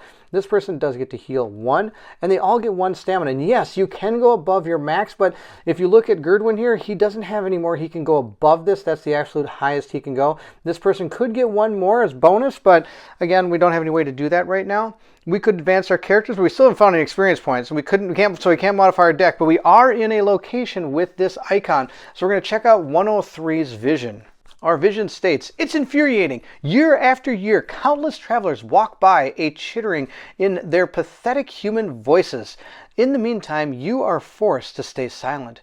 What stories would you tell, given the voice? What horrors and madness from ears long past would you bestow on your listeners? Eventually, you can no longer contain yourself, the eons of tragedies and triumphs itching to get out. And as the weirdness envelops you, blurring the lines between what's possible and what's not, you suddenly find a way to express everything boiling inside you. Suddenly, you begin to sing, and your voice fills the air from the tips of the 4 maidens to the lone waystone of the King's Pass. Your voice will shake the earth and make everyone in nearby lands flee in fear. At this point, we gained a new lead. The Stone Chorus learned its songs from travelers passing up and down the trail to King's Pass. If you come back to it with a song it doesn't know, it could learn something new. The vision ends. At this point, we'll go through our start of days, but the only thing we have to do is we're just going to resolve the next event card, which is going to be Chapter 1, Part 3. Let's read our card. Someone visits you in the dead of night. Go to Book of Secrets, verse 15. Oh, okay, we'll see what that happens. Which one are they visiting? I guess we'll find out. The Book of Secrets is a separate part of the story journal that's not really part of any of the actual locations they're going to, so it's a whole new thing. We'll see what it says here. It says, the sound of the sea gently wakes you up, the same sound that accompanied you for every morning for the last several years spent in 4 Maidens. It takes a moment for you to realize you are no longer there. You are in a mountain trail near the King's Pass, and this is not the sound of a sea, but countless overlapping whispers that blur together into a single liquid hum that rises and falls like a tide. This realization is enough to make you spring to your feet instantly. Crooked shapes sway in the dark around you, each horrible in its own way. They glisten with old coins that hang from them like amulets, some pinned scrolls or scraps of paper. to their flesh. They carry torches, candles, braziers, anything that could light their path. King seekers! Cursed creatures obsessed with finding the way to the court of Arthur. Wrapped by weirdness they spend most of their time in. You've never seen so many of them in one place. Now you realize it is them who kept haunting you in your last days of your journey. They were the shadows that seemed to follow your every step. But why did they seek you? The wind carries your name, one creature says, interrupting your thoughts. The weirdness shows glimpses of the future. We've seen you standing in front of 3 monarchs of ruin. The sacred goblet filled with blood. The old crown restored. The road east open. The true king. The king. The king. Other king seekers sway in excitement, repeating these words. The true king found! You tell them to go away. You're just a traveler. The goal that pushed you onto this trail already seems impossible, not to mention seeking a route east or facing the king's ruin. But it seems you have little to say in the matter. The king seekers keep closing their circle, ignoring your thrashings. They grab you by your arms, their long fingers digging deep into your flesh as their stench overpowers you. Finally, one of them lifts his hand and touches your forehead. You throw your head back in pain. It's almost as if white-hot iron touched your skin. The king seekers immediately begin to retreat. One of us, they say. One of us. Seek the king. You collapse to the ground. Gain secret card 8. Your exploration ends. Well, that was kind of intense. Let's gain secret card 8 and see what it is. It says here, Brand of the King Seeker. To some, it is the highest honor, to others, grim sentence. It says for 1 stamina, I can drain a waystone. Remove the waystone that touches your location, gain 1 magic. Then each character your location with 3 health or less gains 3 health. That's kind of cool. It keeps us going. I'm going to give that to Elgin. Elgin's going to be able to gain that global effect. That card is a global effect as well, so that's going to be pretty awesome to have. At this point, our party is split up, but I think that's okay. I'm going to have Elgin check out the stone circle, and I think he'll start checking out what's over here. So let's check out that location. This is the stone chorus. It says, they say that weirdness, when left to its own devices, slowly transforms even the land itself. You know of no better proof than this place. The basalt walls of the narrow pass display warped inhuman faces of stone, their mouths agape, and the salty coastal wind carries their voice to a faraway place. What strange song do they sing? It's very similar to what's on the card. Let's see what are some of the things we can do. We can make an offering to the chorus, which we can pay 1 food or wealth. Small sacrificial bowls sit in front of the figures. We wonder why. I can go to verse 5. That's going to cost me 2. Or I could listen to their song, verse 3. Or sing with them, if available, if there is no time token on this location. I don't have to search the woods below the chorus, verse 2. You know what? I could sing with them. Only available if there is no time token on this location. And there isn't one because we didn't have to draw and resolve a green encounter at this point. But I really want to make an offering. I think that's going to be pretty awesome. So we're going to pay. I have a lot of food again. So we're going to get rid of one of our food to go to verse 5. It says 1 chosen party member with 3 or less magic gains 1 magic. That's awesome. So she now has, or he, I apologize, has 1 magic. At this point, I'm going to search again. I'm going to use 1 more, and I'm going to check out, I'm going to listen to their song and go to verse 3. Remember, we did hear about how we need to learn a song to come back to maybe sing to them. So I'm going to sing maybe when we come back. That might be a better plan. But let's listen to their song. Maybe they can tell us what kind of song we're looking for. It says roll a die. You may re-roll the die once for each point you have in spirituality. Oh my gosh, this person has 2 in spirituality. So let's roll this die. I want to get a big number, I bet. Let's see here. They gain. And I bet the higher the number, the better. Let's roll it right here. We got a 6 on our first try. Let's see what it says here.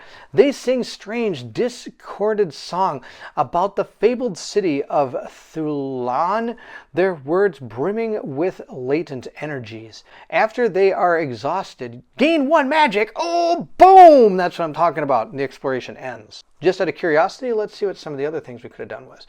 They sing sad songs, I lose. So it's either losing or gaining some of the actual places, and magic was huge. That 6 is oh, that was super good. We'll put another one in magic, so we now have 2 magic. Where'd that go? Oh, it's right over here. We have 2 magic. Now that did cost us 1, 2, and 1, so we're going to use 1 more to move out of that location, leaving ourselves with 3 stamina. We're going to move up here, and that's all we're going to do. I'm going to now probably search that location, but you know what we could do? I could use my 2 magic and 1 more food. I could use a food from Gerdwin to be able to put another one of these down. I think we are. I'm going to put one right there. I don't know if that's going to be good or not, but since I have the magic, I might as well use it. I'd hate to not have to lose magic somehow and not be able to use it to get that up and running. Remember, it's 1 magic and 1 food or wealth per person, so I have to give up 1 more food as well. So both our characters are at 2 food, 1 wealth, and no magic. That's how it works. Now, I would like to search this location and see what happens. Maybe there's a way to get up through, maybe this, I don't even know if that's a pass. It might just be a fort. I don't even know if this is really worth checking out. I'm probably going to have to fight these bandits or whatever's up here, and it might not be good. Here we are in Wagenburg, and I'm not going to read this part because it's the same thing that's on the card. It says if you don't have the obstacle part 1 status, go to verse 1. We don't have that, so here we go. As you reach the wagon fort and walk up to the only gap between the wagons, you notice several archers eyeing you from every move behind oaken bulwarks.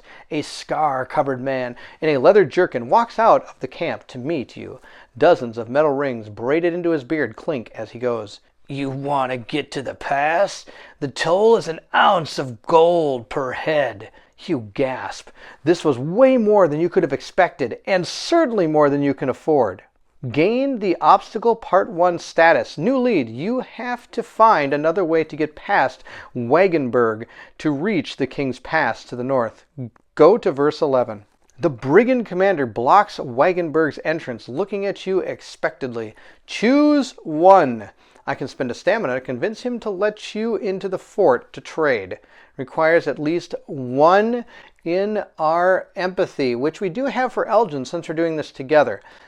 Ask why the toll is so steep. Go to verse 3. Attempt to fight your way in. That's a negatory, Ghost Rider.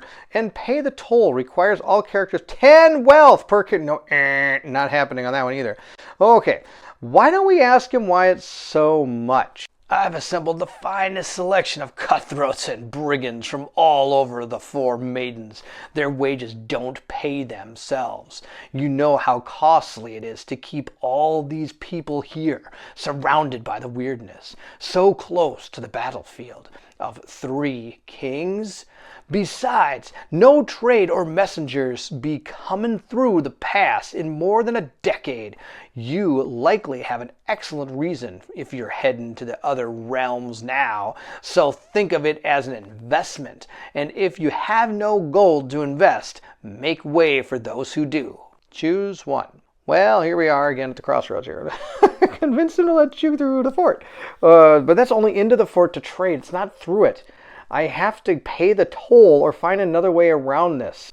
We only have 1 wealth. I don't really see a way to get... I don't know anything that's going to cost 1 wealth. I don't think there would be anything in the fort to trade for. And I don't have 10. And besides, if we have to save up for 10 wealth per person, I'm definitely not spending it in the fort. So we're actually going to end our exploration here. I don't want to fight them. I think that would be absolutely terrible. That would be a horrible plan. So we're going to leave for right now. At this point, I'm going to search this place again. And we do have the obstacles part 1. I've put that onto our status sheet. And I am going to use this. We're going to go together and try to find a way around the fort. But now that inside the book doesn't accumulate. It's not going to build, not each of us have to pay this. Only one of us does. So I'm going to have Gerdwin pay this cost in order to find a way around the fort. And I'm going to make sure Gerdwin's kind of the leader of this party right now. The reason why is because when you do go to pay for things, if you're in a party, at least the person in charge kind of has to be the one that at least pays 1 of the parts of this stamina point in order to do it. Now, if there was like, say, for example, this was 3, I could have Gerdwin pay 1 and Elgin pay 2, or I could have Gerdwin pay all 3, or I could have Gerdwin pay 1 and Elgin pay 2, but I couldn't have Gerdwin pay 0 and Elgin pay 3 because Gerdwin's the one that's actually doing this search at this location. I just don't want to fight those guards. I don't have to pay 10. I know I have to try to get around this, I'm pretty sure of it. Otherwise, we could probably go completely around, but I don't want to go into that weirdness. Let's see what 6 says. Whoever chooses the spot for this wagon fort chose it well. You see no obvious way around the fortifications. Well, that's a bummer. At least one that wouldn't get you into the killing zone. A fightful long bow, there's even a hand cannon and a swivel mounted on one of the platforms. That's a cannon on a swivel mount. That's awesome, out of control. You never thought brigands would have one of these ancient homelands weapons in working order. As you inspect the obstacle, you notice many guards are nervous and clutch small charms and talismans, peering into the weirdness close by. Despite their formidable fortification and the exorbitant tolls they charge, it seems many brigands don't want to be stuck around here. You wonder what it would take to scare them away. If you're playing Gerdwin, go to verse 4. If you're playing Elgin, go to verse 8. Otherwise, read on. Well, we're playing Gerdwin, so we're going to go to verse 4. We actually do have Elgin with us as well, so we're going to read verse 4, though, since I technically am doing with Gerdwin. After a while, you also spot a dark shape looming in the mist to the northwest. It's a jagged cliff overlooking the trail and the Wagenburg.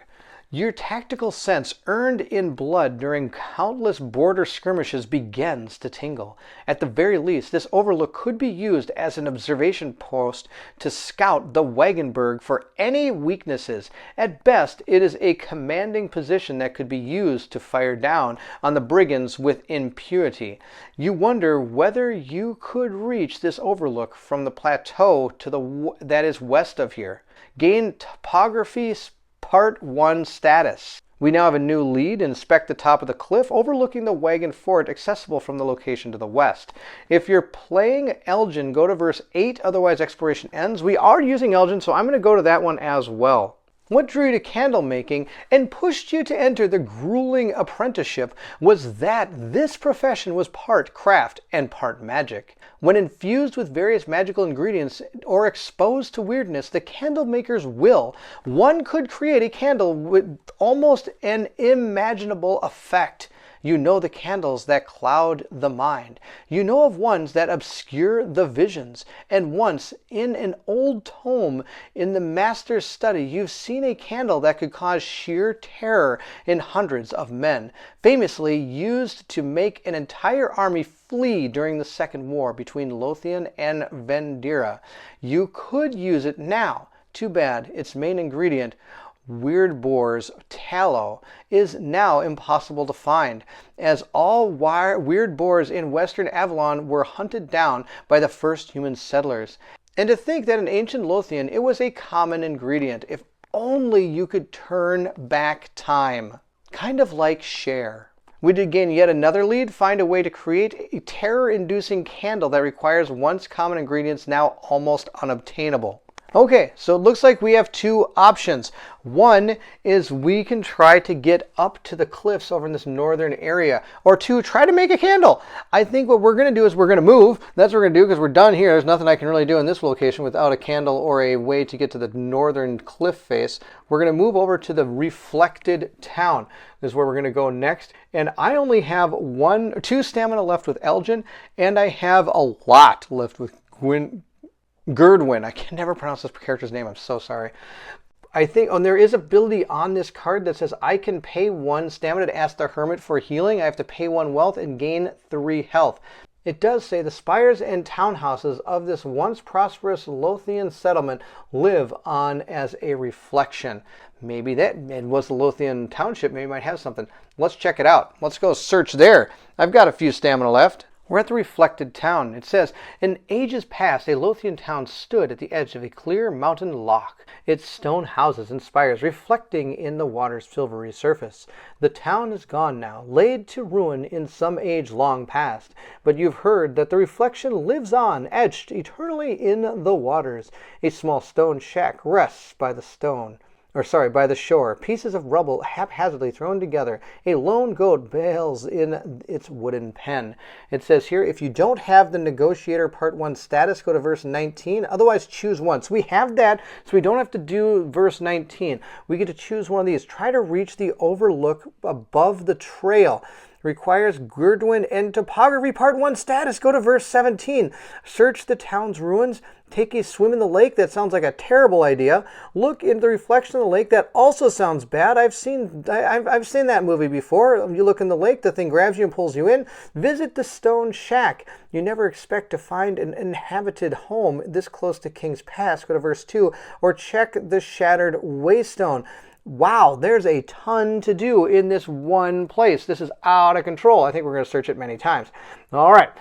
Hoofta, what do we do? Let's start by checking out some of this free stuff. Let's visit the stone shack. I'm definitely not going to look at the reflection. I'm not going to take a swim.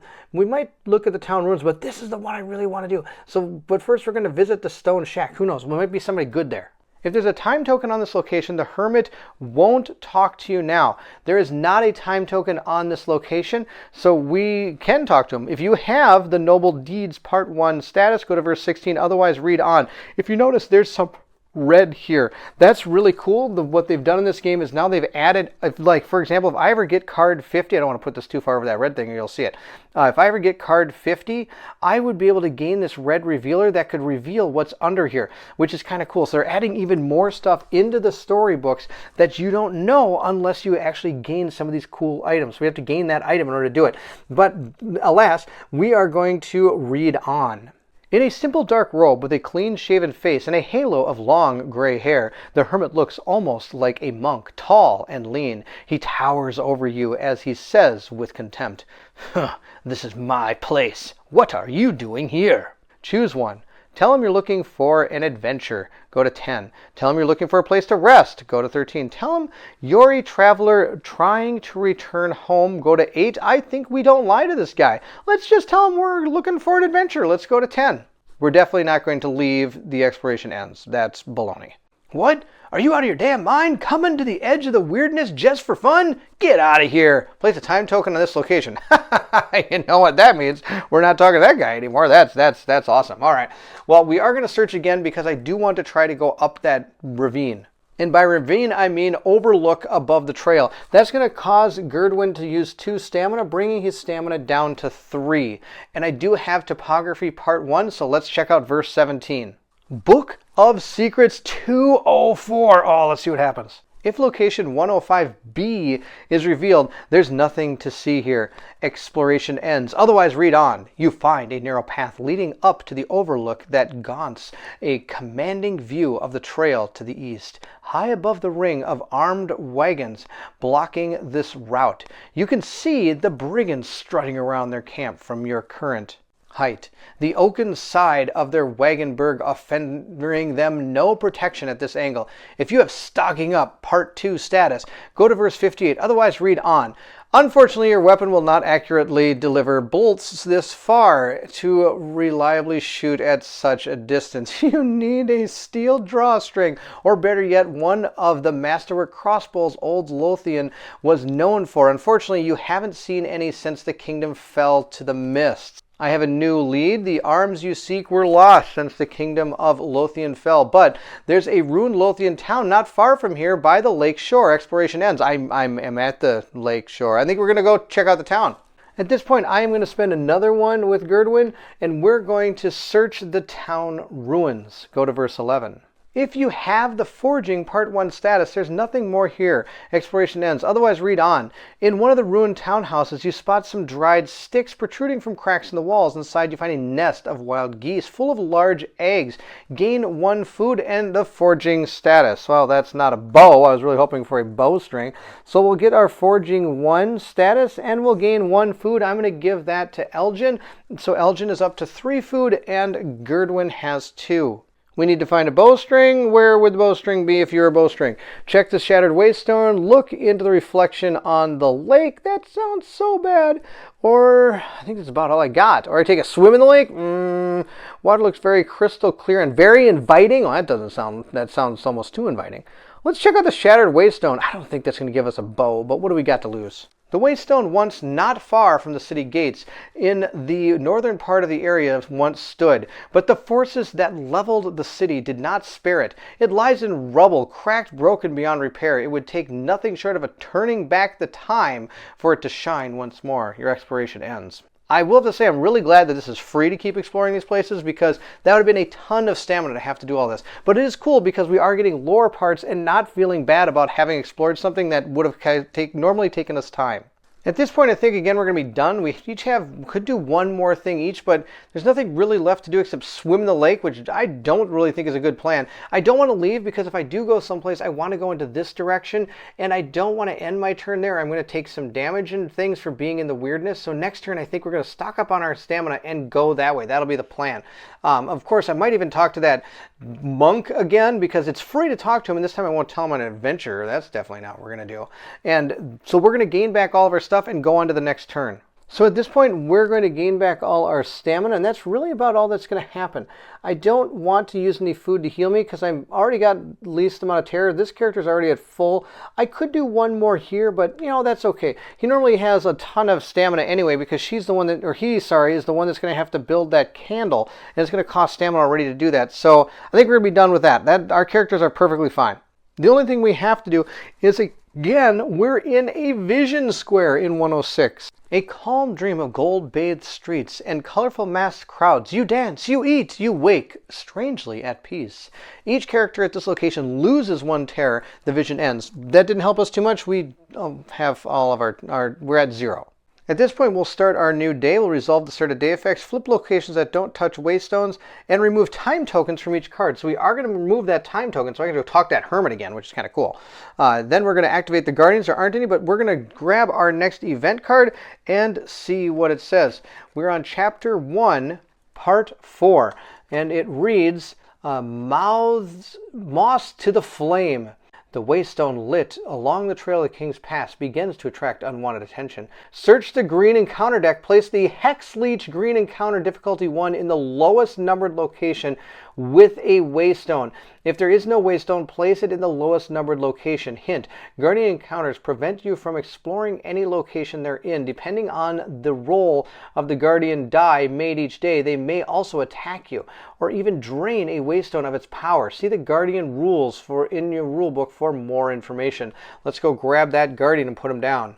The lowest numbered location is right here. Here is our card. Here's this guy that's out of control. He's a Hex Leech. When there are no waystones to feed on, it sustains itself on blood. Oh, yuck. Okay. If this encounter does not end in a victory, each party member loses 5 magic. Interesting. All right. I don't have a miniature for this from the prototype, so I'm just going to use the card itself. We're going to place it right down here. And at the beginning of the turns where it says, resolve days effects, flip, remove, activate guardians. Now remember, that happened after the read new event card, so he spawned before he was supposed to activate, but when he activates, we're going to roll this die.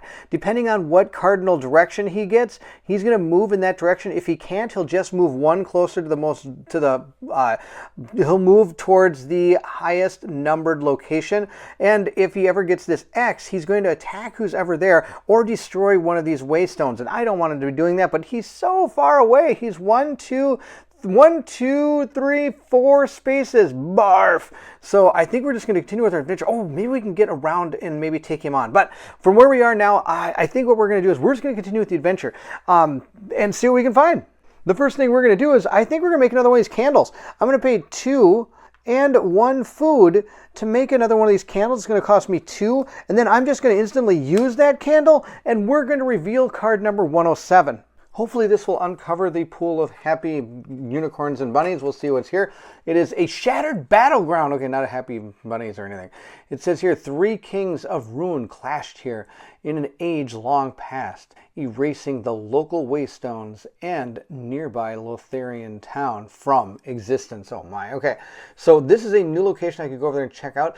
Now remember, we removed that from here, so I think I want to go back and talk to that monk type character, the hermit. We're returning to the shack where the hermit is, and we can either tell him you're looking for an adventure. This time, I'm really not going to lie to him. We really, of course, just want to go home, according to our backstories that we read earlier. So I'm going to go to verse 8. I was kind of more thinking that maybe I do want to go to an adventure. All right, we're going to go to verse 8 and see what happens, because we really are just trying to go home. We are seriously going to be truthful to him this time. Let's go and see what happens. The hermit invites you inside his cramped shack. It smells of soot and sweat. He gives you a mug of warm goat's milk. I know what it means to lose your home, he says, toying with an old green pendant hanging from his neck. to be trapped away from those you love. Anyway, did you come to see the reflected town? You'd be better off gambling in a brothel. The wealthier must be just right. The time of the day and the light must be just right.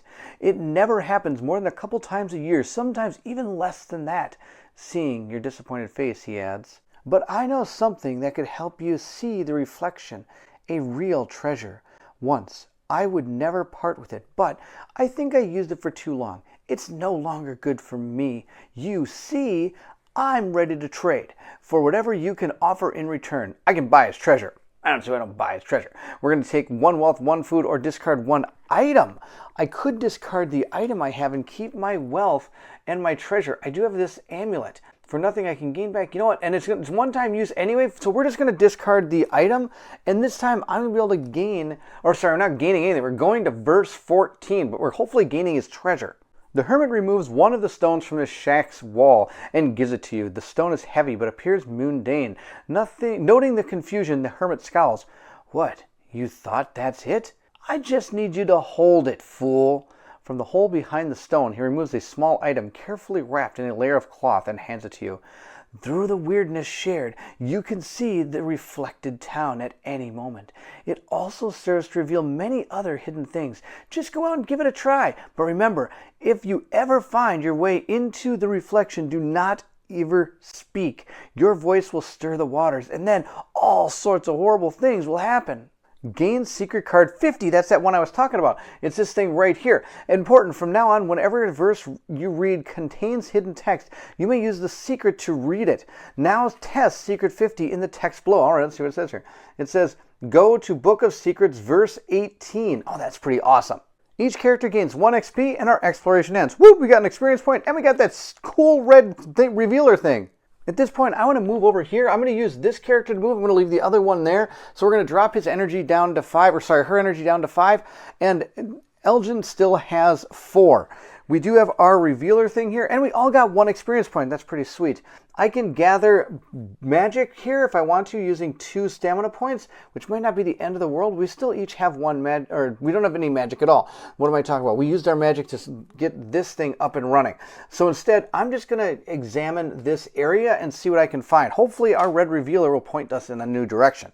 Now that I think about it, it's probably best if she comes with, or he comes with as well, because if we ever have to do anything here, we're probably going to need more people. I also have to reveal this thing right here. It's another place that I can't do anything about unless I use another candle, and that's going to tick down her energy to 3. That's still enough to get her back, back out of here. I get the 2 mixed up all the time. Back over to this location.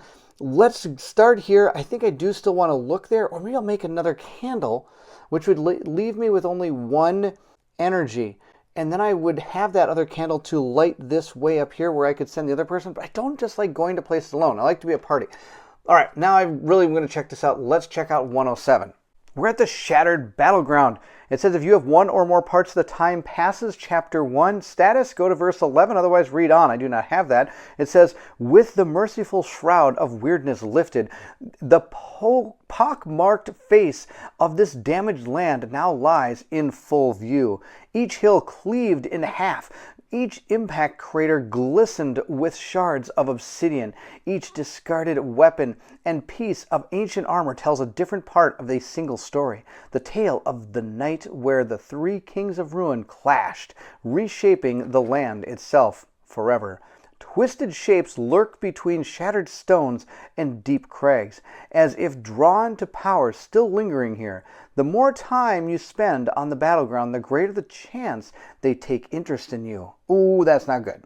Everything is going to take 1 energy to do, and I could either reach the cleaved hillside, half of the rocky hill seems to have been sliced off, or I could go to the Golden Cathedral, the Bubbling Pool, the Titanic Helmet, or I can go to the Cracked Orb. There's so many different places to go. I almost just want to start at the top, but why don't we start with something that sounds kind of cool? A Titanic Helmet, Bubbling Pool, Golden Cathedral, they all sound pretty neat. Cracked Orb, orange orb that's large as your head, floats just above the ground reflecting the sunlight. Doesn't sound too bad. Let's check out let's go to the helmet, see what happens. I like helmets. Verse 6. What first seemed like a helmet fit for a giant up close turns into something stranger still, an ornamental steel carapace that must have once protected some giant crustacean. Atop the slippery dome, there's an empty throne once occupied by the rider of this enormous sea creature. Strange ornamentation indicates the carapace was crafted by Fomorians, a race of sea giants who hate humans as much as the original masters of Avalon. Only one Fomorian could travel this far into the land of humans. Norris, Bishop of the Deep. Well, that sounds pretty awesome. Choose one. Climb into the seat on top of the armor. Requires at least 2, what is that, agility? No, 2 courage. It looks very dangerous. You will have a commanding view of the field there, but the creatures roaming around will easily see you. Go to verse 2. Or if you don't, you can leave and place a time token on this location and go to verse 10. I don't have 2 courage. I've got 1 courage on each of my characters, but I don't believe you get to combine them to get the 2 courage. Roll a die and add +2 for each time token at this location. Well, I've got 1 now. So we'll roll a die and see what we get.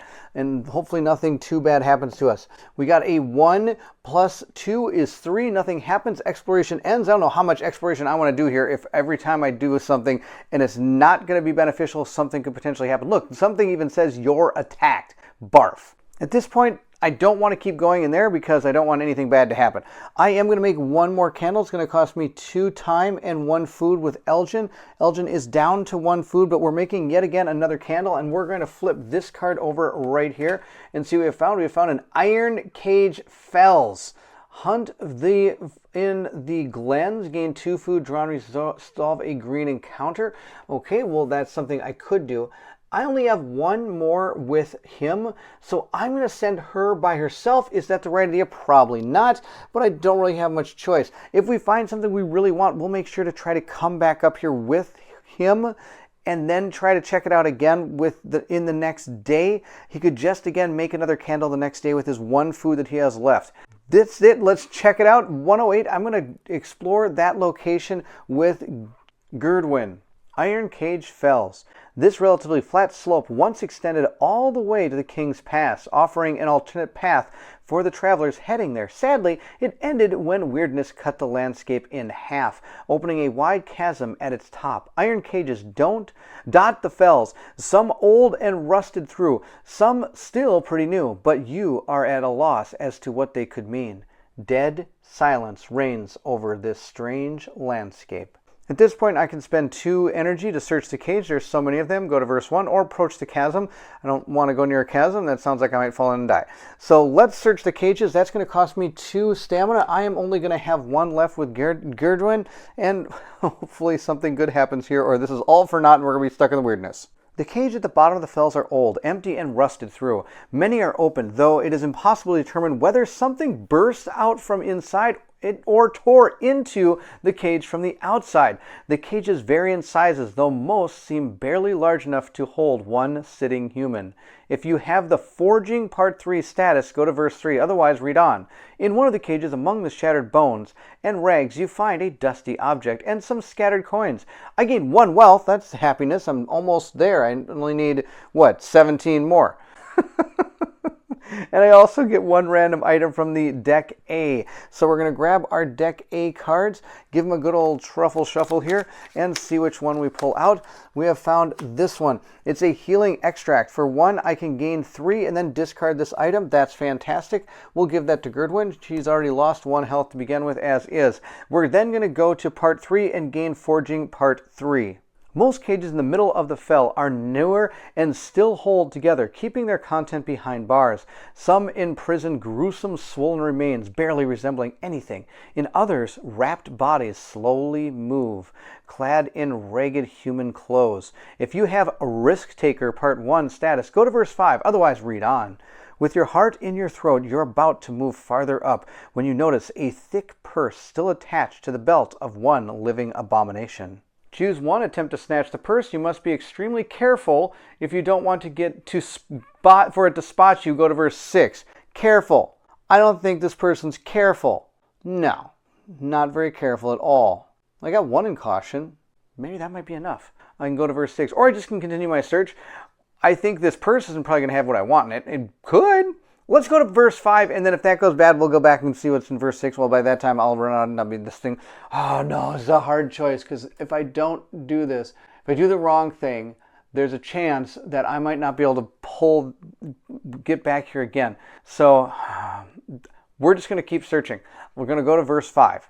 The cages at the top of the fell are all fairly new and filled with wailing, mutated creatures you do not wish to approach. Besides, thick weirdness makes it difficult to see or reach most of them. Spending more time here would be a fool's errand. Oh, I chose wrong. That's terrible. Well, I do have my red revealer. Let's see what it says here. It does say, if you have the Songs of Avalon Part 1 status, there's nothing more to see here. Exploration ends. Otherwise, go to Book of Secrets, verse 152? All right, that's okay. Maybe this is not all for badness here. Let's check it out. Most of the cages at the top of the fells are still paned black and unspoiled with rust. Some contain cadavers in various states of decomposition and mutations. Some still hold living things too far gone for any help. You put your weird glasses shards to your eyes to see more, and only then notice one place that stands out. Not far from the top of the hill, a small girl sleeps in a cage curled up on the ground. Oh, we found her! A child left for the horrific powers of the weirdness. You look back at the cages dotting the hillside, suddenly understanding fully what transpired here. Someone was leaving human offerings here for years, month after month. Did they really think this would cause the weirdness covering the king's past to recede?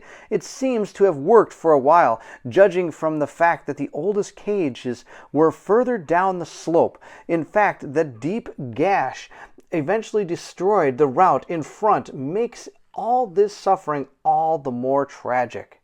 The girl wakes. After a careful nudge, her horrific scream turns into a long sob as she realizes you are not here to hurt her. While you work to free her of her prison, she shares the details of the horror she has been through. She lived in one of the windmills on the shunned lands until a wandering group of druids took her from her home. They locked her up here and left. When the weirdness was close by, the girl endured singing of an old song her mother taught them. When the weirdness receded, she rested, slept, and dug for edible roots. Once free, the girl tells you she will find the way home on her own. She's not afraid of weirdness anymore. Walking down the slope, she begins to sing a strange, sorrowful song. The weirdness itself appears to accompany her, its opalescent wisps resonating in the wind and swirling to the tune of her voice. Soon, the song dies out in the distance, but you shall not forget it. Gain the Song of Avalon Part 1 status of the Champion of the Small Folk Part 1 status. Oh wow, we got two things. Each character gains 1 XP. Now sadly, I did not bring the other one up there, so only Gerdwin gains the experience point. But I do have 2 new leads. Return to the Shunned Lands. Oh, I'm super excited to do that because I could take out the Guardian and I can get some rewards. And the strange song resonates with weirdness. If you have a way to amplify it, the result could be spectacular. Your exploration ends. All right, we need to try to amplify this song and return to the Shunned Land. And I get the Song of Avalon and Champion of the Small Folk. At this point, I'm going to put our turn at the end because I do not want to become exhausted. So if we look at our card, it's going to say at the end of the day, we're going to resolve the end of day effects. If you are exhausted, gain 4. Otherwise, place your marker at the starting slot. So we're going to put both of our characters back up to their starting slot. Elgin is going to gain 6 along with Gerdwin. At this point now, I can move to the next part. That is going to be rest. And I'm not going to do that, but advance your character by spending experience points. I can now gain new experience points, or new abilities, I should say, if I want to. I have 2 experience points. For the way you're going to gain things in this game is for every dot you want to put here, it's going to cost you 2. But since there's already one, so for example, if I had nothing here, I could pay 2 to give myself 1 point in the aggression empathy area. If I want to gain another one in those, it's going to go up in cost by increments of 2. So it would go to 4. Then if I want to place another one for my third cube, it would be 6, 8, 10, and up to 12, I believe. No, I'm sorry. The most you ever have to pay for a cube is 10.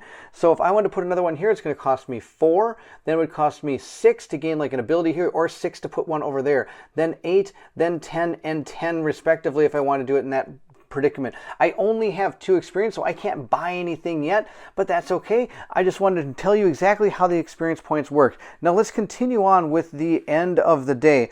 We're going to modify our decks. We're going to see if there is a vision in any of our locations. There is not, so we're just going to start the next day in the beginning of the day. We'll restore our start of day effects. We'll flip locations that don't touch any of the things here. So we're actually going to be standing in weirdness now, which isn't the end of the world. If you're standing at the beginning of your turn, it doesn't seem like you do anything. It's only if you enter it that something's going to happen. At this point, we'll now remove only 1 time token from each card. So if I had stayed and gone to multiple places, there'd be multiple time tokens. I'm just going to remove the one that's there, and I'm never going back to that place. And now I get to activate the Guardian. So we're going to roll our die and see what happens. Let's roll it up. We've got a, well, that's the wrong die. That's the number 1. We'll roll it and see what we get. We got, it moves west. West, it can't move. It can only move north, so it's going to move up to this location. It's going to move to the highest numbered location next, and that's 102. Next time, if it can't move in the direction it wants to, like say it's supposed to move north, there's not a connecting path, it would move to 104, because 103 is a lower number. That's the end of the activation for our Guardian, and at this point, we are going to clear events and reveal a new event. We have our next one in our chapter, which is chapter 1, number 5. Let's see what we have found. We have found the Disposed. It says, in the morning you notice another traveler who camped not far from you. He welcomes you with a grin of blackened teeth and invites you to share his meal of stale oatcakes and roasted gull foam. I was heading toward the King's Pass, he says, like every other fool out here, but I've had it, heading back to the maidens now. See the weirdness? It's creeping back. Soon the path will be closed again, and all these quarreling fools up at the pass will be in for a nasty surprise. You part ways shortly after his words, feeling you with unease. Gain 1 food. Fade. We're going to give the food to Elgin, and Elgin, I think, is going to build another one of those candles, because why not? 1, 2, and 1 food to build 1 candle. I'm going to use that candle to flip over the location that I'm standing in. I believe I'm able to do that. It says that discard this card and to flip locations you are in or in adjacent location from weirdness side to clear side. So I'm going to do that in the location I can do. And it says pay 1 food and gain secret card 2 as long as any are available. And you just keep discarding them back to their decks. They don't go, it doesn't say to remove them from the game. It just says to discard it. So it's going to go back to its deck, which means that's why I'm able to keep on making these candles, which is super sweet. I'm really digging Elgin. Also, I want you to make sure you understand his power. Whenever you enter a location with weirdness, I'm going to gain a fear on top of any other instant effects. So I'm not actually entering these areas. I am starting in these areas. So that doesn't take effect. We're going to flip this location back to its normal side, and then I'm going to pay 1 energy to come back down here with Gerdwin. Then I'm going to pay 1, 2 to go into those places. And there's nothing, no instance effects on these. So we're going to go 1, 2, and both people are going to pay those 2. We're down to 3 energy with Gerdwin and 2 with Elgin. And at this point, I can take on the Hex Leech if I wish, which is located right here. Sorry, that was out of camera. And I think I will. I'm going to engage this creature. I can get the food and 2 magic if I can take him down. Now, I'm sure this guy is going to be pretty tough. If we look at what this guy can do, as he gains red cubes, he's going to lose 1 magic, gain 2 fear. Both of us would lose a damage. We'd lose 1 magic, gain fear. Now, I don't have any magic, so this is a great time to actually attack him, lose, or he could even run away. So let's see if we can take him out. All right, this Guardian can't be too tough. Let's see what happens. I'll draw 3 cards here. These are going to be Elgin's cards. Let's see what 3 cards he has. He has Defend. We've seen this one before. Careful Attack and Gathering Thoughts. Place a time token on this card. Remove this, and when the last time token is removed from the card, lose 1 red and draw 2 cards. Actually, that might not be too bad, because maybe I can put in like a Defend and this Gathering Thoughts, and then I can remove that. I won't have any here, and he could probably draw some more cards, because I'm sure this was the person that's got the cards up here. We're going to gain 3 cards from this deck. See what we have found. We have found Reposition. If you escape from combat, ignore the enemy attack. Okay, then we have Weakening Blow. Each party member prevents 2 damage, lose 1 Oh, 2 damage loss and 1 less red cube. That's not bad. And then also a defend card. That's absolutely hilarious.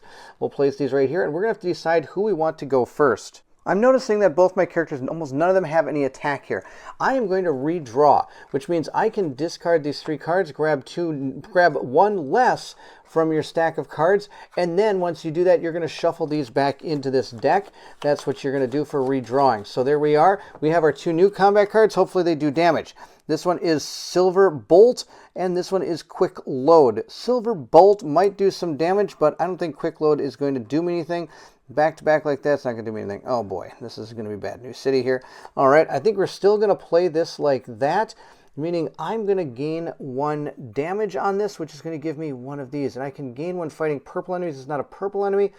And that's going to be all this character can do, which is going to be bad. Is that the way we want to do it? Or I could do it this way, meaning I'm not getting anything, but I can match all of these up and still only gain the 1 here. But I can place 2 charges on this card, pay 2 charges. The next card played does not need to connect with a connecting card.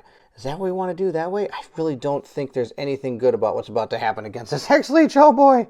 Here's what we're going to do. I'm going to have this character go first. I'm just going to play this card, and that's all I'm going to do. I get to place a time token on this card, and when the last token is removed from this card, lose 1 cube and draw 2 cards. I don't have any... I don't have any red card cubes on here, so this thing is going to make me lose 1 magic and gain 2 terror. So Elgin is going to gain 2 terror. That's not good. But I don't really see anything else I'm going to be able to do. None of these cards protect me from terror. They protect me from damage, which isn't helping me. We'll move over to our next active player, which means we will remove this time token. And when the last one's removed, I remove a red cube. There aren't any, but I do get to draw 2 cards. That is the key to victory right here. Hopefully this character can do some damage. I don't have the double up here, but I do have that symbol. So I'm hoping something can do some damage. We have Powerful Blow, which is going to be awesome. Sadly, I can't connect it right now. And I have Charge, which is also really good. But again, I can't. Oh, I can connect it. I have this. But how am I going to connect it? I don't have. Oh, I do have a way of connecting it. We're going to play this card, which is going to place 2 on there, which means I can use this pay 2 charges to do something next. Let's hear. Oh, okay. Well, we got to figure this all out because there's a lot of cool things I can do with just these 4 cards. With all the awesome cards, the only one I'm going to play is Quick Load. I'm going to play this card. I'm not going to get any benefit from it, but I'm setting myself up for the future. I'm going to place 2 charges on this card. At this point, I am going to now gain 2 terror for Gerdwin, which isn't fantastic, but that's how it's going to be. That's the end of our turn, so we're going to move to the end of turn phase here, and I'm going to gain 1 card each. We have to discard down to 3. This character is already at 3, but this one is not. So I think we just got something that's going to help us out quite a bit.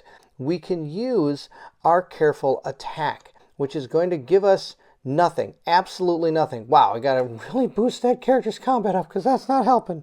We're going to reposition. I'm going to have this character go first, and then I am going to use my Careful Attack. I can link it with this. Now, she has both courage and practicality, meaning she is going to do the 1 damage, which is going to help. And that's really all I can do. Now, the enemy is going to lose 1 less, but that's not what's going to happen. I'm going to actually take lose 1 magic and gain 2 terror again. I'm up to 4. If I get to 7, I'll start going insane, and that'll be Bad News City. We're going to move over to our next person, and I think we might have this. Let's see how this goes.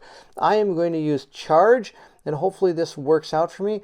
I'm going to be able to do 1 damage here because that character does have 2 practicality. So I'll put that 1 here. At this point now, I can use this card to do 4 points of damage, my Powerful Blow, removing these 2 to be able to play the next card without needing the bonus connector. So I don't need that. So instead, I'm doing the 2 from my aggression and my 2 from down here, so that's 4 more cubes, which is enough to take this character out, but oh my gosh, I took a ton of terror trying to set that attack up.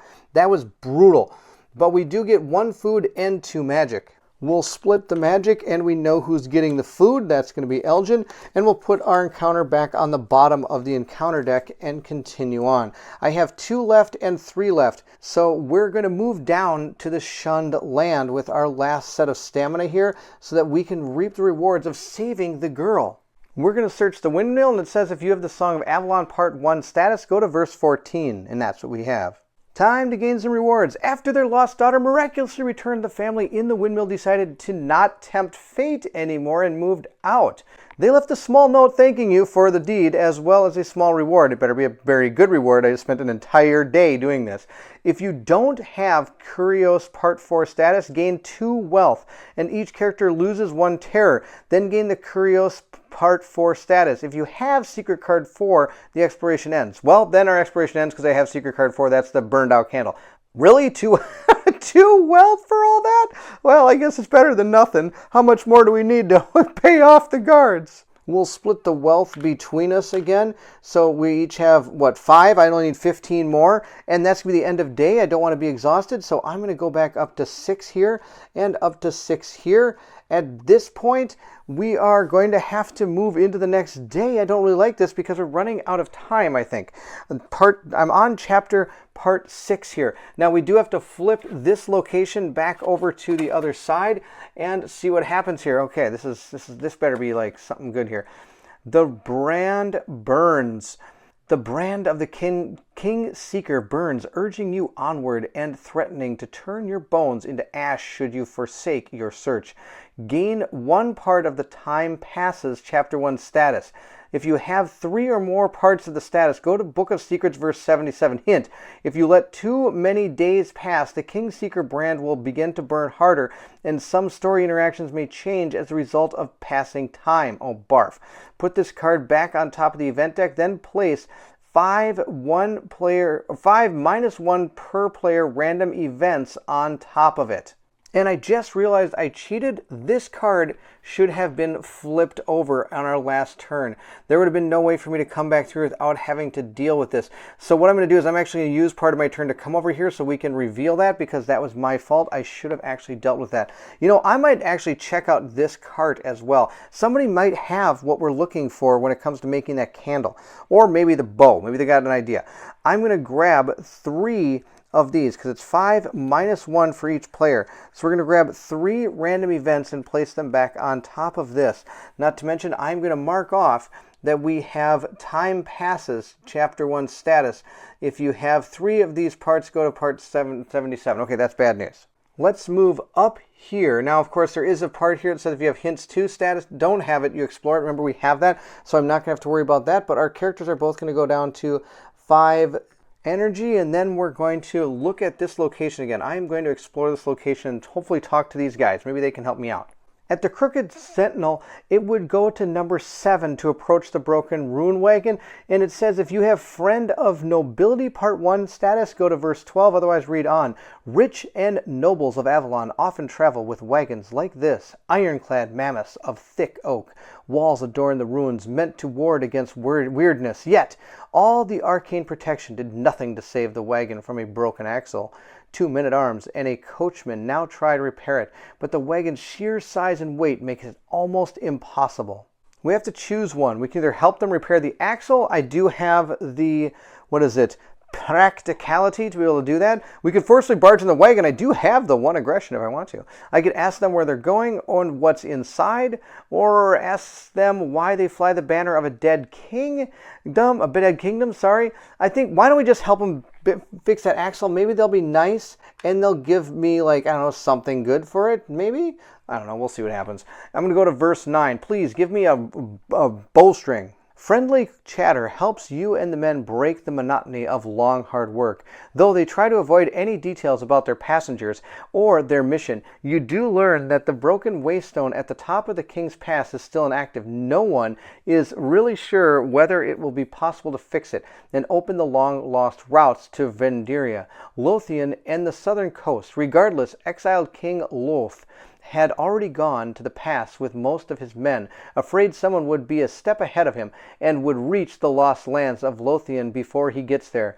When the axle is finally repaired, the wagon driver repays your kindness with good meal. His friend pushes a small cloth-wrapped weird candle into your hand. That's awesome. With the rune wagon repaired, we don't need it much, he says. You, on the other hand, You gain Friend of the Nobility, Part 1 status. I gain a food and a secret card too, which is that candle. So I do have another candle. That's pretty awesome. I got a free candle. I like free candles. And I do get one food. We're going to give that food to, you guessed it, Elgin gains the food. And I think that's about it. We're going to stop that exploration. There it ends. At this point, I think everything must be up here in this reflected town. That's my guess, because we got the red revealer there, and there's a lot of things in there I probably could have looked at that I didn't. And these are all covered in weirdness, and I don't feel like dealing with that anymore. Not to mention, we already finished that one. I don't know how to do this one. We have to find a way amplifying that. That's one of the things we could do. If I'm looking back at all the different hints we had, a lot of them had to do with finding the thing at the reflected town. So let's do this. I did promise I would move over here because I was a fool and didn't do it, but I'm only going to move over here with this character because Elgin would take damage or gain a terror. Well, I'm not. We're going to gain a terror for going to a location that has weirdness. I should have done that when we came down, so I am going to do that. Both our characters are walking in there. So not only that, we're going to gain one more terror. He's at 6. And I'm going to put Gerdwin at 4. No, she's at 3. So Elgin is almost gone insane, which we have to deal with. Now, of course, I could lower some of that insanity by eating food during the day's times. I think we probably will do that. But let's check out our Book of Secrets, verse 70 here. If you have the secret message part 1 status, go to verse 85. Otherwise, go to verse 84. We have it. Let's go to 85. If you have the Sticky Fingers Part 2 status, go to verse 84. Otherwise, read on. We do have the Sticky Fingers Part 2 because we already got what was in this thing. So if we didn't have if we didn't uncover the weirdness from this and we had that, we would have probably gotten the same rewards from that truck here if instead of needing to undo the weirdness, then you get it for free. Interesting. It's an interesting way of doing it. We'll go to 84. If there's no time track on the location, draw and resolve a purple encounter. This is horrible. Regardless of the result, place a time token on the location. Exploration ends. Oh no. We'll draw the top card off of our purple encounter deck here and see what we found. We found what says a skin sack. Well, that sounds awesome. It's ready to end its painful existence, but doesn't want to go alone. If this encounter does not end in a victory, each party member loses 2 health. Oh my gosh. All right. We got to take this guy out. I get 3 cards for our character here. This is Gerdwin, Powerful Bolt. I love it. Charge and Silver Bolt. Wow, that's fun. It's kind of, I think, very similar to what I had at the end of the last fight. Let's see what we got for our other character. We have Poisonous Candle. We have another Poisonous Candle, and we have a Spark. Oh my gosh, that's hilarious. All right. So if we can get... Oh, this one might run away. On a 2 to 4 damage, it runs away. And I'm not going to get 1 magic or healing extract item. I think at this point, I'm not too worried about magic or healing extract items. I need to not take terror. That's what I need to not take. That's the deal here. Hoofda. Okay. We are going to take this guy out. I think that's going to be the plan.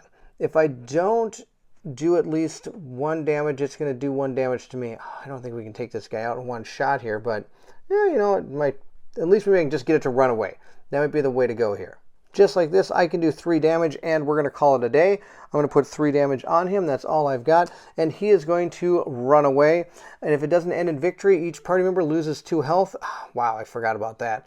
You know, that's okay, because we can use our food to heal ourselves. It's more the terror I'm worried about. I wonder if there'd have been a way to maybe get this guy. Maybe we could. Let's try it. Let's see if we use this candle like this, and then we bring this in here, because I can link it because I have that courage. I would be able to place 3 of these onto here, and maybe we might be able to get this guy. Let's see how this goes. I'm going to place 3 on, then I'm going to remove 1 to do 1 damage. We're going to take a damage, and it's going to gain 1. Oh, it's going to gain 1? That's hilarious. It's going to gain 1, not remove 1. That's weird. Okay. It's going to gain 1, and I'm going to take 1 damage. That's fine. She has 7 health. He has 7 health. He can take 1 damage. And then we're going to go to this person's turn. I'm going to remove another one, place another cube. Yeah, I can do this. And then I'm going to do Powerful Blow. That's going to be enough. That'll be enough to give me a ton more damage killing this thing, giving ourselves 1 magic and a healing extract item. That was way better than just doing 3 damage and taking 2 damage each. Oh, I'm sure glad I thought that through. I'm going to give the magic to Elgin, and I looked through the cards. We don't have any more than 1 healing extract in our deck of cards, so I don't actually gain the item. At this point, we are going to use our candle here and discard it to be able to lighten up this area over here. I don't want to have to walk back into the weirdness. That's terrible. And I'm going to use 2 more stamina points. That's going to drop Gerdwin down to 1 and Elgin to 3. So at this point, Elgin could continue searching. And why not? I'm going to have them both go into the reflected town and see what we can find. Back here, we can do a lot of different things. We can try the overlook, but we can't because we don't have the thing we're looking for. I could search the town ruins. I think we already did that. The only 2 things I haven't done, if I remember, is look at the lake or swim in the lake. We visited the stone shack, and I believe we checked out the shattered waystone. It's been a while, though. I can't remember exactly what we did here. I think at this point, we could visit the shack, but I think we already got what we could from him. Let's take a look at the lake and see what happens, and then we'll take a swim in the lake. We have a red revealer here. It says otherwise read on. Well, I'm not going to read on. I'm going to do this. It says go to Book of Secrets verses 385. Wow, is there that many entries? As you peer at the waters of the lake through the strange warped piece of glass, you almost jump back in terror. Instead of your own reflection set against the ruins of and the gray sky above, you see a colorful crowd walking down the stone promenade in the light of countless lanterns. The opulent stone townhouses behind them set against the night sky. This golden dream from an age long past is strangely hypnotizing. Oh, that's what the hermit meant about using this to be able to see. Okay, this is pretty awesome. Choose one. Enter the reflection or we leave. Nope, we're entering the reflection. It requires all characters. Go to verse 173. Now, when it says all characters, that means we all have to make this decision together, though I believe I just still only need 1 person to pay that cost. So I'm going to have Elgin do that, and we're going to go to verse 173. A careful walk into the water, waist deep, trying not to stir the reflection in which the top half of your body sticks out of. The lake near the town's promenade, your wet face glistening with reflection of golden lanterns. You kneel and submerge your head. Then you slowly prostrate yourself. Golden light floods your eyes. Townfolk on the promenade look at you strangely, probably not used to someone having a midnight bath. You no longer need to look through the glass. Everything is as real as the world just left behind. You lift yourself up onto the stone embankment and join the crowd, soon reaching the main market of the town, still lively at this hour. If you don't have the Strange Lessons Part 2 status, each character gains an experience and gains the Strange Lesson Part 2 status. I haven't done that, so I will get the one. At this point, I'm going to go to verse 189. The elegant townhouse frame a large market, still surprisingly lively at this hour. This could be awesome.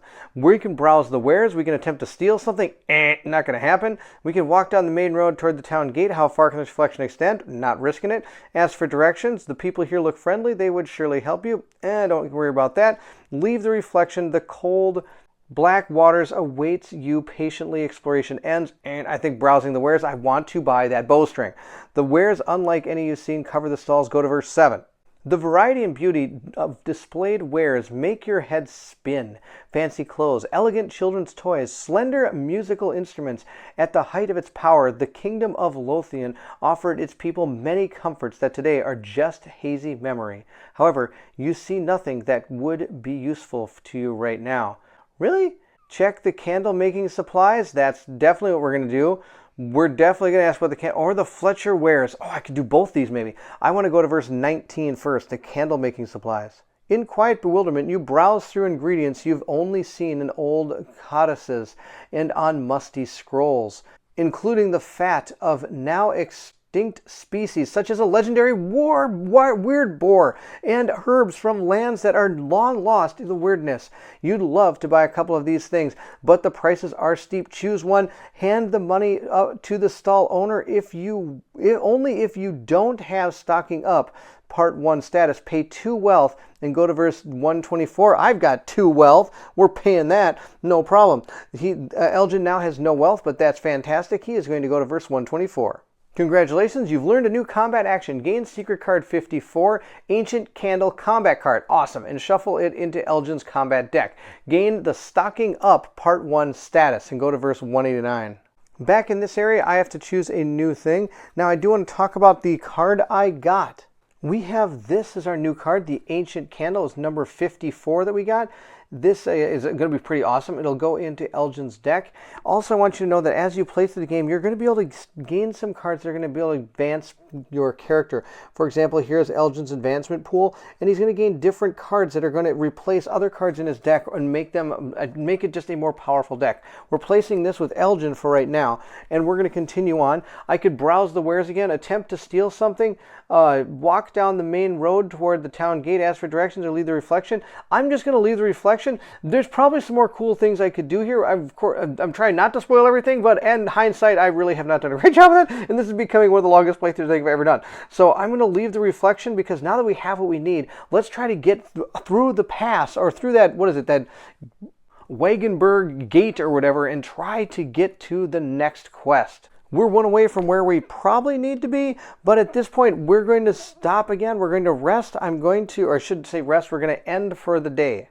First thing we'll do is gain back all of our stamina back to the top. We'll flip over any cards that need to go back to the weirdness side. Let's see what else we need to do. I think, I get to spend my experience points if I wish. And I've got 3 experience points here. I need 1 more and I can build up one of my new areas here. I can gain an extra point towards, like, for example, this one, or I could spend 1, 2, 3. I need 4 in order to put it up here, and I need 6 to put it in these areas. So I still need some more experience points to do anything fun. I do get to change up my deck, though, with Elgin. One of the parts of the end is I can build a character deck, and at this point I can take cards in and out of my combat or diplomacy deck, but the deck always has to have at least 10 cards. We're just going to add that deck and keep the deck the way it is. I'm not going to remove any cards from it as it is now, so we're all set to continue on.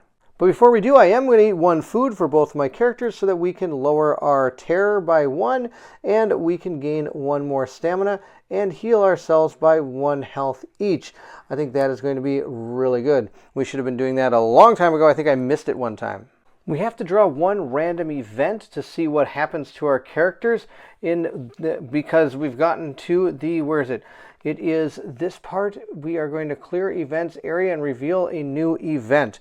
This is the top one off of our deck. Let's see what we have found. We have found what says good weather. The first travel of each character costs 1 less. Oh, that's awesome. Experienced journeymen know how to make the most of a decent weather while it lasts. Also, I forgot this does have a vision on it. And according to 106 vision, I think we've read this before. Each character loses 1 horror for being in this location when they rest, which is good because now I'm dropping that down to 4 for Elgin. I'm going to use 1 each to move over there. 1 from a character. I'm going to use Gerdwin. That's going to be fantastic. And at this point, we're going to search this location. I think we have what we need to be able to get through this. If you don't have the obstacle part 1, we do. So we're going, part 1 status, go to verse 1. If you don't, we do have it, so we're not going to do that. So if you have the stocking up part 1 status, go to verse 9. We have that, finally have that. With new ingredients in your pouches and the recipe in your memory, you are now ready to create the light candle that could clear the path. I can choose 1. Light the terror-inducing candle. That sounds like a bad idea, but I know it's what I gotta do. I have to pay 1 magic and go to the Book of Secrets. I do have 2 on Elgin, so I will pay that 1. Or I could try to find a way around the fort and approach the fort and leave. And okay, we're gonna pay the 2 energy and the 1 magic to light the candle. You find a quiet spot upwind from the wagon fort at a safe distance. There, you unfurl your tool set and begin to work. Soon the candle is ready. You set it on a nearby stone. Recheck the wind, light the knot, and move back. At first, there's only thick, oily smoke and the smell of burned fat. The heavy, dark cloud that rises from the candle swirls among light strands of weirdness like blood in milk. Then shapes appear, and you suddenly realize you should look the other way. With your eyes shut, you hear the first screams in the Wagenburg, then more terrified, inhumane, mortifying shrieks of children, wailing of their mothers, sounds of fighting within the camp, and the candle only started burning. You try to tell yourself that any civilians in the Wagenburg should know better than join a band of thugs, yet you still begin to feel sick to your stomach. You never knew things would get this violent. New lead. There must be another way of punishing brigands from their trail, or sorry, pushing the brigands from their trail that doesn't involve bloodshed. I can choose one. Cover your ears and let the candle burn. Elgin gains 1 terror, and I gain the Cold-Hearted Part 2 status. Verse 151. Or I can douse the candle and leave. Nope, we're going on. I'm gaining Cold-Hearted Part 2 and a terror because I'm not going to be able to find a way to get all that money. So that's the deal. We're going to go see what 151 says. With your hands pressed tightly to your ears, you hear only muffled echoes of what happens in the Wagenburg. You wait a long while before you dare look. The candle has burned out completely, its stub sitting in a wax pool. The camp is gone, with wheel marks indicating the armored wagons scattered in both directions. Each character gains 1 experience point. Then replace location 105 with location 105B, clear side up, and remove location 105 from the game. Alright, that's fantastic. I now have 4 experience points for Gerdwin. And new lead. The road further north is now open. The exploration ends. We'll remove this card and replace it with 105B on the clear side. So it looks like this. It's an abandoned camp. The camp is no longer there. I'll place this back down there, put our waystone and our characters there, and I think it's time to explore that location. There's little left of the wagon town that once squatted in the middle of the road to the King's Pass. Deep wheel marks, abandoned camp tools, and old fire pits, piles of mules and horses dung through it, though if you look close enough, unnerving details such as a blood stain on trampled grass or an abandoned child's toy betray that what transpired here was far from peaceful. If you're playing Gerdwin and you have the Cold-Hearted Part 1, gain 1 terror. If you're Elgin in Cold-Hearted Part 2, which I do, I'm going to gain a terror. Is back up to 6. Oh my gosh. Then choose 1, search the camp remnants. Only if you don't have the Forging Part 2 status. Go to verse 1. Otherwise, leave and the exploration ends. No, I think we're going to go ahead and search. Why not, huh? There's nothing of value left in the camp's remains, but you spot some racks with dried fish just off the trail. As you collect them, a muffled, desperate scream comes to you from a nearby grove. Gain 1 wealth, 1 food, and the Forging Part 2 status. Then choose 1. Follow the voice or ignore the voice and leave. We're going to leave. I'm super close to being insane, and screaming voices is not something I want to deal with. We're just going to gain the wealth, the food, and foraging, and leave. One thing I didn't notice, which is why I went really quickly to go ahead and investigate that place, is that 109 is the location up here, and it is clear because we do have that connected here, the Hanging Trail. And it says here, Book of Secrets versus 50. And it's going to go right up there. Oh, that's super cool. All right, we're going to move into that location, and then we have to read Book of Secrets versus 50. Rickety bridges hanging from ornate dark iron bolts embedded in the cliffside. Even without weirdness surrounding them, this last part of the trail will be very dangerous. I can choose 1. I can spend 2 stamina to climb up the bridges, which requires all characters now go to verse 51. Or I can turn back, move all characters from this location back to 105B, and the exploration ends. I'm sure everybody noticed that when I went up here, I should have actually placed down my next card, which is this one, and it's in weirdness. And look at this. Each party member is going to gain a terror, which is terrible because remember, Elgin only has 1 terror before he goes insane. So I believe it's going to be the best. I know this is kind of, I don't have a lot of time. I've only got 2 random events, and I have to go back to that chapter 1, part 6, which means I put 2 turn times on there, and things are going to get tougher for me. But I want to go back mainly because I know there's a spot that I can get rid of terror, which is going to be huge, and we need to do that. So at this point, I'm going to move 1, 2 over to here, drop our stamina down, and that's going to be just fine. I am now going to end my turn, and I'm going to gain back all my stamina. And at this point, I am going to eat. Every person's going to eat. They each going to lose 1 food, and that will lower everybody's terror and gain 1 health. That means that this person's at 0, but this person's at 5. Okay, now the other thing I can do is at this place there is a vision that is also going to lower my terror by 1 as well, and that's going to be great. Now I think we could move forward and probably go where we need to go. Moving into the start of our next day, I'll reveal our next random event and see what we have found. We have found, what's this? Dense Mist. Each exploration in locations without a settlement cost 1 extra energy. Oh, that's fantastic. Instead of 0. So thick you can barely see the tip of your nose. So that's only if you explore. It doesn't have anything to move or anything. So we are going to do the double move again.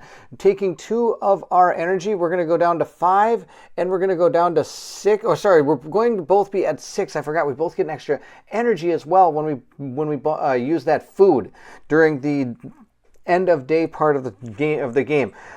Up here now, remember our book told us we had to pay 2 to move over to this card. Now when we move over to this card, I'm going to have to, each party member gains 1 terror. So we're going to have to both take a terror. And Elgin has an ability that states that when he enters a location with weirdness, he gains 1 terror. So to combat that, I hope this is a good idea. I'm going to spend my food and 2 energy to create another one of those candles, and hopefully that will be enough to get us through this. So we're going to buy that candle again, spend it, and I'm going to choose to flip this card. It says King's Pass. Trade with the travelers, gain 1 wealth. After many years, the pass is once more open. Oh, this might be it. Okay, we'll see if we can actually, maybe this is it. I'm going to move up here. That is going to cost me again 2 more energy, leaving 4 with Gerdwin and 1 with Elgin. Then I think all we have to do is hopefully search, and this might finally be it. Now I could use 2 to trade with the travelers to gain 1 wealth. Do I want to do that? Let's do it. Gerdwin's got 2 energy to waste. We're going to use that to gain 1 wealth. I'm up to 2 wealth in Elgin and 3 wealth for Gerdwin. I decided to give the wealth to Elgin at this point. Elgin also has no food. Only Gerdwin does. So Gerdwin's going to pass his food, her food over to Elgin. And I think that should be good.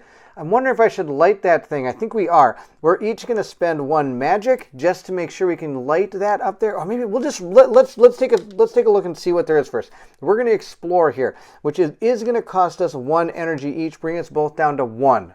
It says, after many years, this pass is open once more. People of all sorts once again walk the trails connecting the 4 maidens, the lost kingdom of Lothian, the mysterious Vendiria, and the southern provinces. The Old Waystone is now a rallying place for countless expeditions, big and small. The continent is unavailable in the King of Ruins demonstration. It is part of a later chapter of the game. Exploration ends. So from where we sit, I believe that's the end of our quest. Let's take a look at it. It says right here, reach the King's Pass, the road leading to many forlorn lands cross. Your initial exploration now ends. You are free to do whatever you wish to pursue your quest. Remember, you may explore location 101 again to find more exciting places and stories. The exploration action is free. Okay, that has nothing to do with this. This was when we got the card originally. So I believe, yeah, reach the King's Pass where roads leading to many forlorn lands cross. We've made it. That's the only quest we have here. I think at this point we'd be moving into our second mission. Remember, this is a prototype, so like they said, they don't have any more for us up there. So the playthrough ends. We made it. Oh my gosh, we barely did. We almost went completely insane. Almost went completely insane, which would have been pretty cool. There are some cards about that. They do have cards for when you are dying. They also have cards for when you are dying in co-op, which is very similar to, and going insane, very similar to the original Tainted Grail. So that mechanic stays there. Of course, I don't know what it actually does. If we look at the back of them here, if you are dying in co-op, you're going to have a detriment. Attach this card to your character tray. Whenever you have 0, gain 2 terror and escape or avoid your current encounter. Eating food during rest does not gain health, energy, or reduce your terror. That's fantastic. You can only carry 2 items. Discard everything else. Put 3 time tokens on your character board. Remember to discard 1 time token at the start of each day. When there are no time tokens, you die. Oh wow. Whenever you lose any additional damage, discard 1 time token instead. For 2, I can dress wounds. This character gains 1 damage. So that's how you're going to hopefully help somebody from dying. And meanwhile, while you're going insane, the same type of things will happen. Attach this to your character tray. Eating food and rest no longer gains any health. But you panic in combat, and whenever you travel or explore, you have to roll a die, and potentially worse things could happen. And you can discard this card as soon as you have less terror than when it shows red on your track. So that is it. That's the Tainted Grail Kings of Ruin prototype. That was the first quest. I'll be doing the second quest with Colin live on my channel, so please stay tuned for that. That'll be coming up shortly. I hope you enjoyed the playthrough. If you did, don't forget to like, subscribe, and hit that bell symbol so you know when the next playthrough comes out. Also, please feel free to leave anything in the comment section below. I would love to hear from everyone. And if you're interested in supporting the channel, you can join my Patreon. That is also linked in the description of this video. The Patreons that we have are right here. They have helped support my channel, and I greatly appreciate it. Being a member of the Patreon gives you a chance at deciding not only what games we play, but who our characters are going to be, and potentially you can help me decide what we're going to be painting in any of our live painting streams that we do online. And those painting streams do help us get our characters up and running for a lot of the playthroughs that we do. It's a lot of fun to be able to hang out with everybody and chat in so many different places on this channel. Thank you all for joining. And again, thank you so much for watching. And if you're excited to see part 2 of the Tainted Grail or anything else, then I need you to meet me at the table.